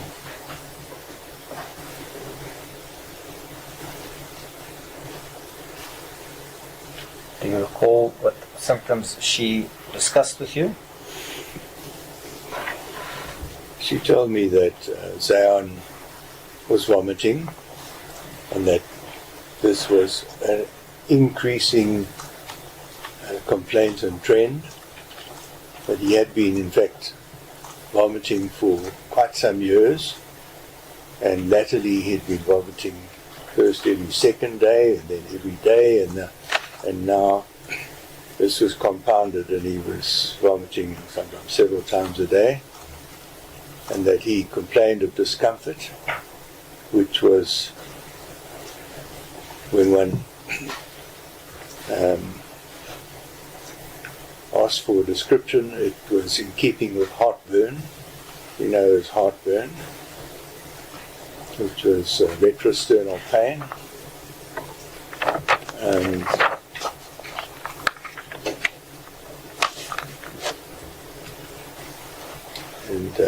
Did she tell you what treatment he had been on?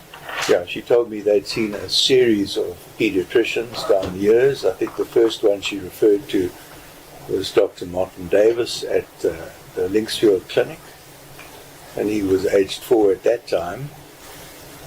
And Martin Davis had obviously considered gastroesophageal reflux, and he had a barium swallow done, which had shown no abnormality, but barium swallow is not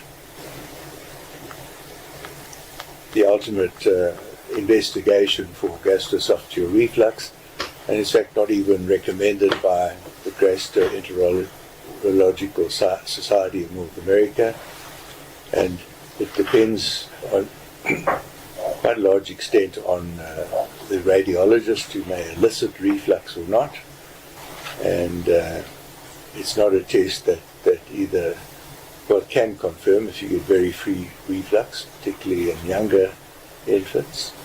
But it doesn't necessarily confirm or rule out gastroesophageal reflux.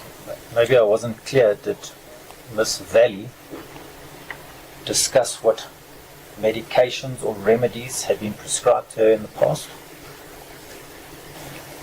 Well, I'm starting early on in the course, because he was seen and treated by quite a number of pediatricians, early on by Dr. Kassel, and we talked about that.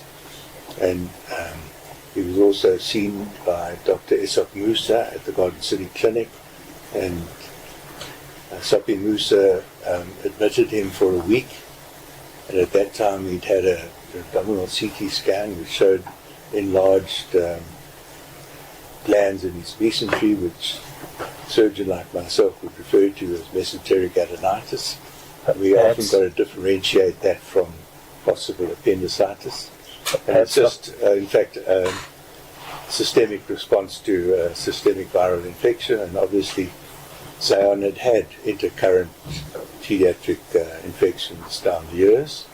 Perhaps I can rephrase my question.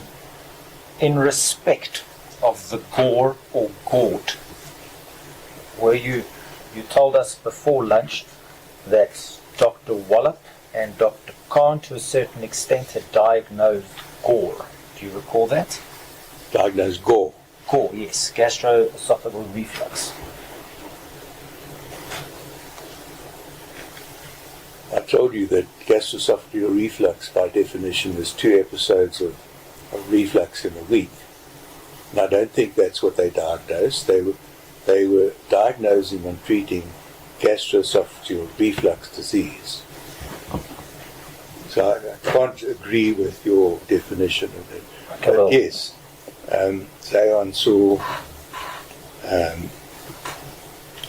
Dr. Khan, I think, initially, and subsequently Dr. Priya Wallab, who practiced at some clinic in the north, and she's a pediatric gastroenterologist, and she diagnosed his symptoms as being gastroesophageal reflux disease, and she put him on the medical treatment for that condition, which is a proton pump inhibitor. I just want to highlight you're quite adamant about the difference between gore and pord. Am I understanding you correctly? You do. Okay, but my question remains, did the mother discuss medications or remedies from those two doctors? She discussed now the treatment, the current treatment that Zion was on, and the fact that he was still symptomatic despite that. Now, the usual, I can tell you, practice was if you were referred a child with gastroesophageal reflux disease, whether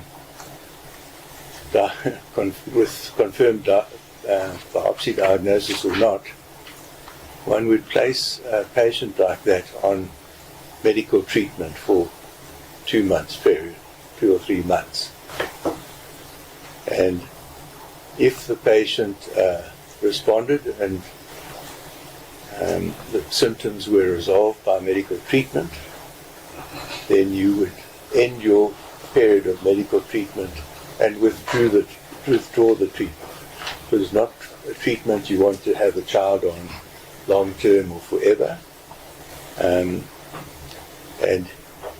if the patient then, if the child's symptoms recur after withdrawal of medical management, then you could acknowledge that they had, in fact, true gastroesophageal reflux disease. If the symptoms were resolved and remain resolved, then you would happily not proceed with anything further. Do I understand you correctly a long period of conservative management? I'm telling you, conservative management if the patient responds and his symptoms are relieved. Okay. How long would a patient require to show a response to conservative management? It obviously doesn't work. You take the medication once and then you're cured. There must be a process, am I correct? Yes, How long is that process? a week or more. And if there's no response in a week, what do you think? Depending on what the severity of the symptoms were, but you might give it a longer period of time on conservative management and see if there was a response. As I say, if there's a response and the patient is symptom-free, but the symptoms recur after you withdraw the treatment, then it's indicative of gastroesophageal reflux disease. Do you recall the evidence of Miss Valley that Zayon was seen by, and it's also the evidence of Dr. Priya Wallop, that Zayon was seen by Dr. Wallop on the 20th of August, 9 days before you saw Zayon the first time? I don't remember the interval of time, but And I think he was already on treatment prior to that, and he was really suffering with vomiting and heartburn, and he had no response to the medical treatment that he was put on. your evidence in chief, you discussed 40 milligrams of Nexium being an appropriate dosage for him because of his size and weight. Do you recall that? I do. Do you stand by that 40 milligrams was an appropriate dosage for him? Well, for a child of his age, it's a very high dose. I wouldn't go beyond that, but I don't think it's an excluded dose. So It's a very adequate dose. So the evidence of Dr. Wallop as well as Miss Valley was that on the 20th of August, his dosage of Nexium was increased to 40 milligrams. Do you recall that? I think initially Dr. Khan had started him on a lower dose, but they increased it because he had had no response. Yeah, Dr. Khan's dosage, do you agree, was 20 milligrams? So they effectively doubled it. According to the record, yes. So do you think 20 milligrams for Zayon was an appropriate dosage, considering his age, his weight, and his size? I'm not criticizing either dose. You could start on that dose, and if there was no effect at all, then increase to a higher dose. There's still no effect, then you've got to think again. And you recall Dr. Wallop and Miss Valley's evidence, although the terminology used by the two of them was slightly different. Dr. Wallop referred to fecal loading, where Miss Valley referred to constipation lumps. Do you understand those two both to mean fecal loading? They talked about constipation, and I think Zayon was once again on Pediatrician enemas, and it sounded as if the diagnosis was more a radiological diagnosis than a clinical diagnosis. Zayon had been passing daily stools, and I can tell you the most overdiagnosed condition in pediatric practice was fecal loading on an X-ray.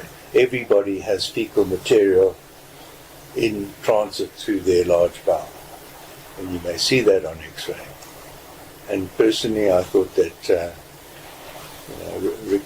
repeated enemas was excessive for Zayon. So how I understood the evidence of Dr. Wallop, she prescribed additional enemas and with the instruction of 2 to be used immediately and 3 to be kept back as reserve in case Zayon had future episodes and didn't have to come back to Dr. Wallop. Did you understand it like that? I didn't know those details, and I'm not going to argue with your understanding. But the fact remains, Dr. Wallop on the 20th of August upped the dosage to 40 milligrams of Negligence. Well, that is wrong. My learned friend may want to look at Dr. Khan's records, which are at 3-897.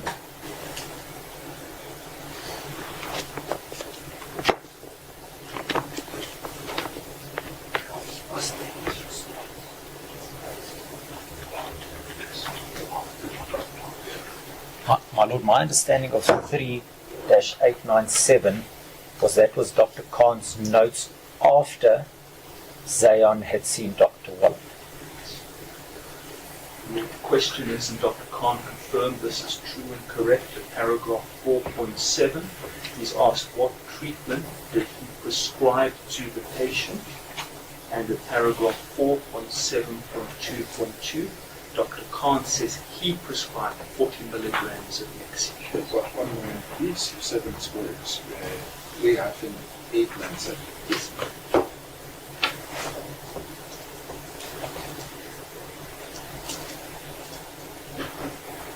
To the ZG. Yeah, I just want to find the relevant.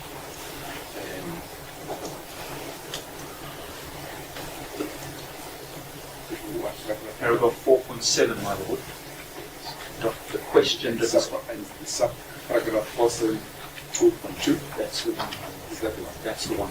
And it's the treatment. The point is that Dr. Khan is asked what treatment he prescribed.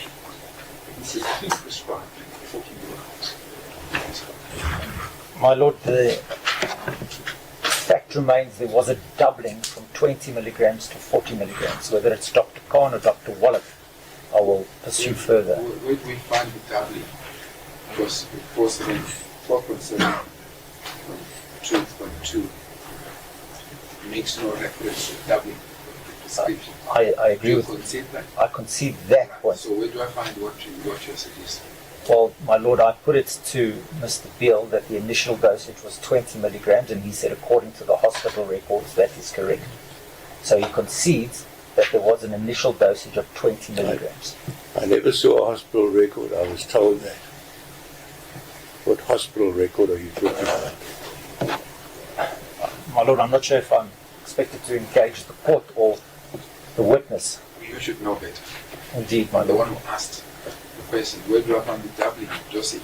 Because 4.7 x 3-897, My Lord, 4.7.2.2 make reference to nothing other than objectivity like Baele. Am I right? That's what Mr. Green is pointed out. My Lord, I will. Or did I misunderstand you? That's right, my lord. Say he suspects a pneumothorax, what steps would you have taken? I'm not asking you for a repeat of the events.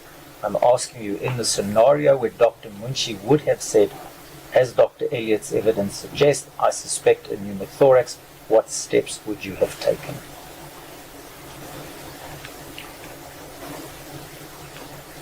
Well, it was not said to me in theatre that he suspected a pneumothorax. If he had said it, then I would have waited until he said to me that he was happy with the situation.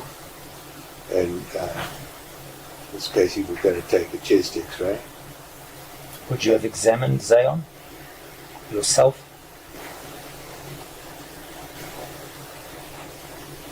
I was with Zayon. I didn't, Dr. Munshi was the person with the stethoscope. I didn't have one myself. I accepted what he was telling me. He was a very good anaesthetist and a very thorough person. And I had no reason to doubt his assessment at the time. My Lord, I've exhausted my question limit as given by the court for today. Perhaps it could continue tomorrow.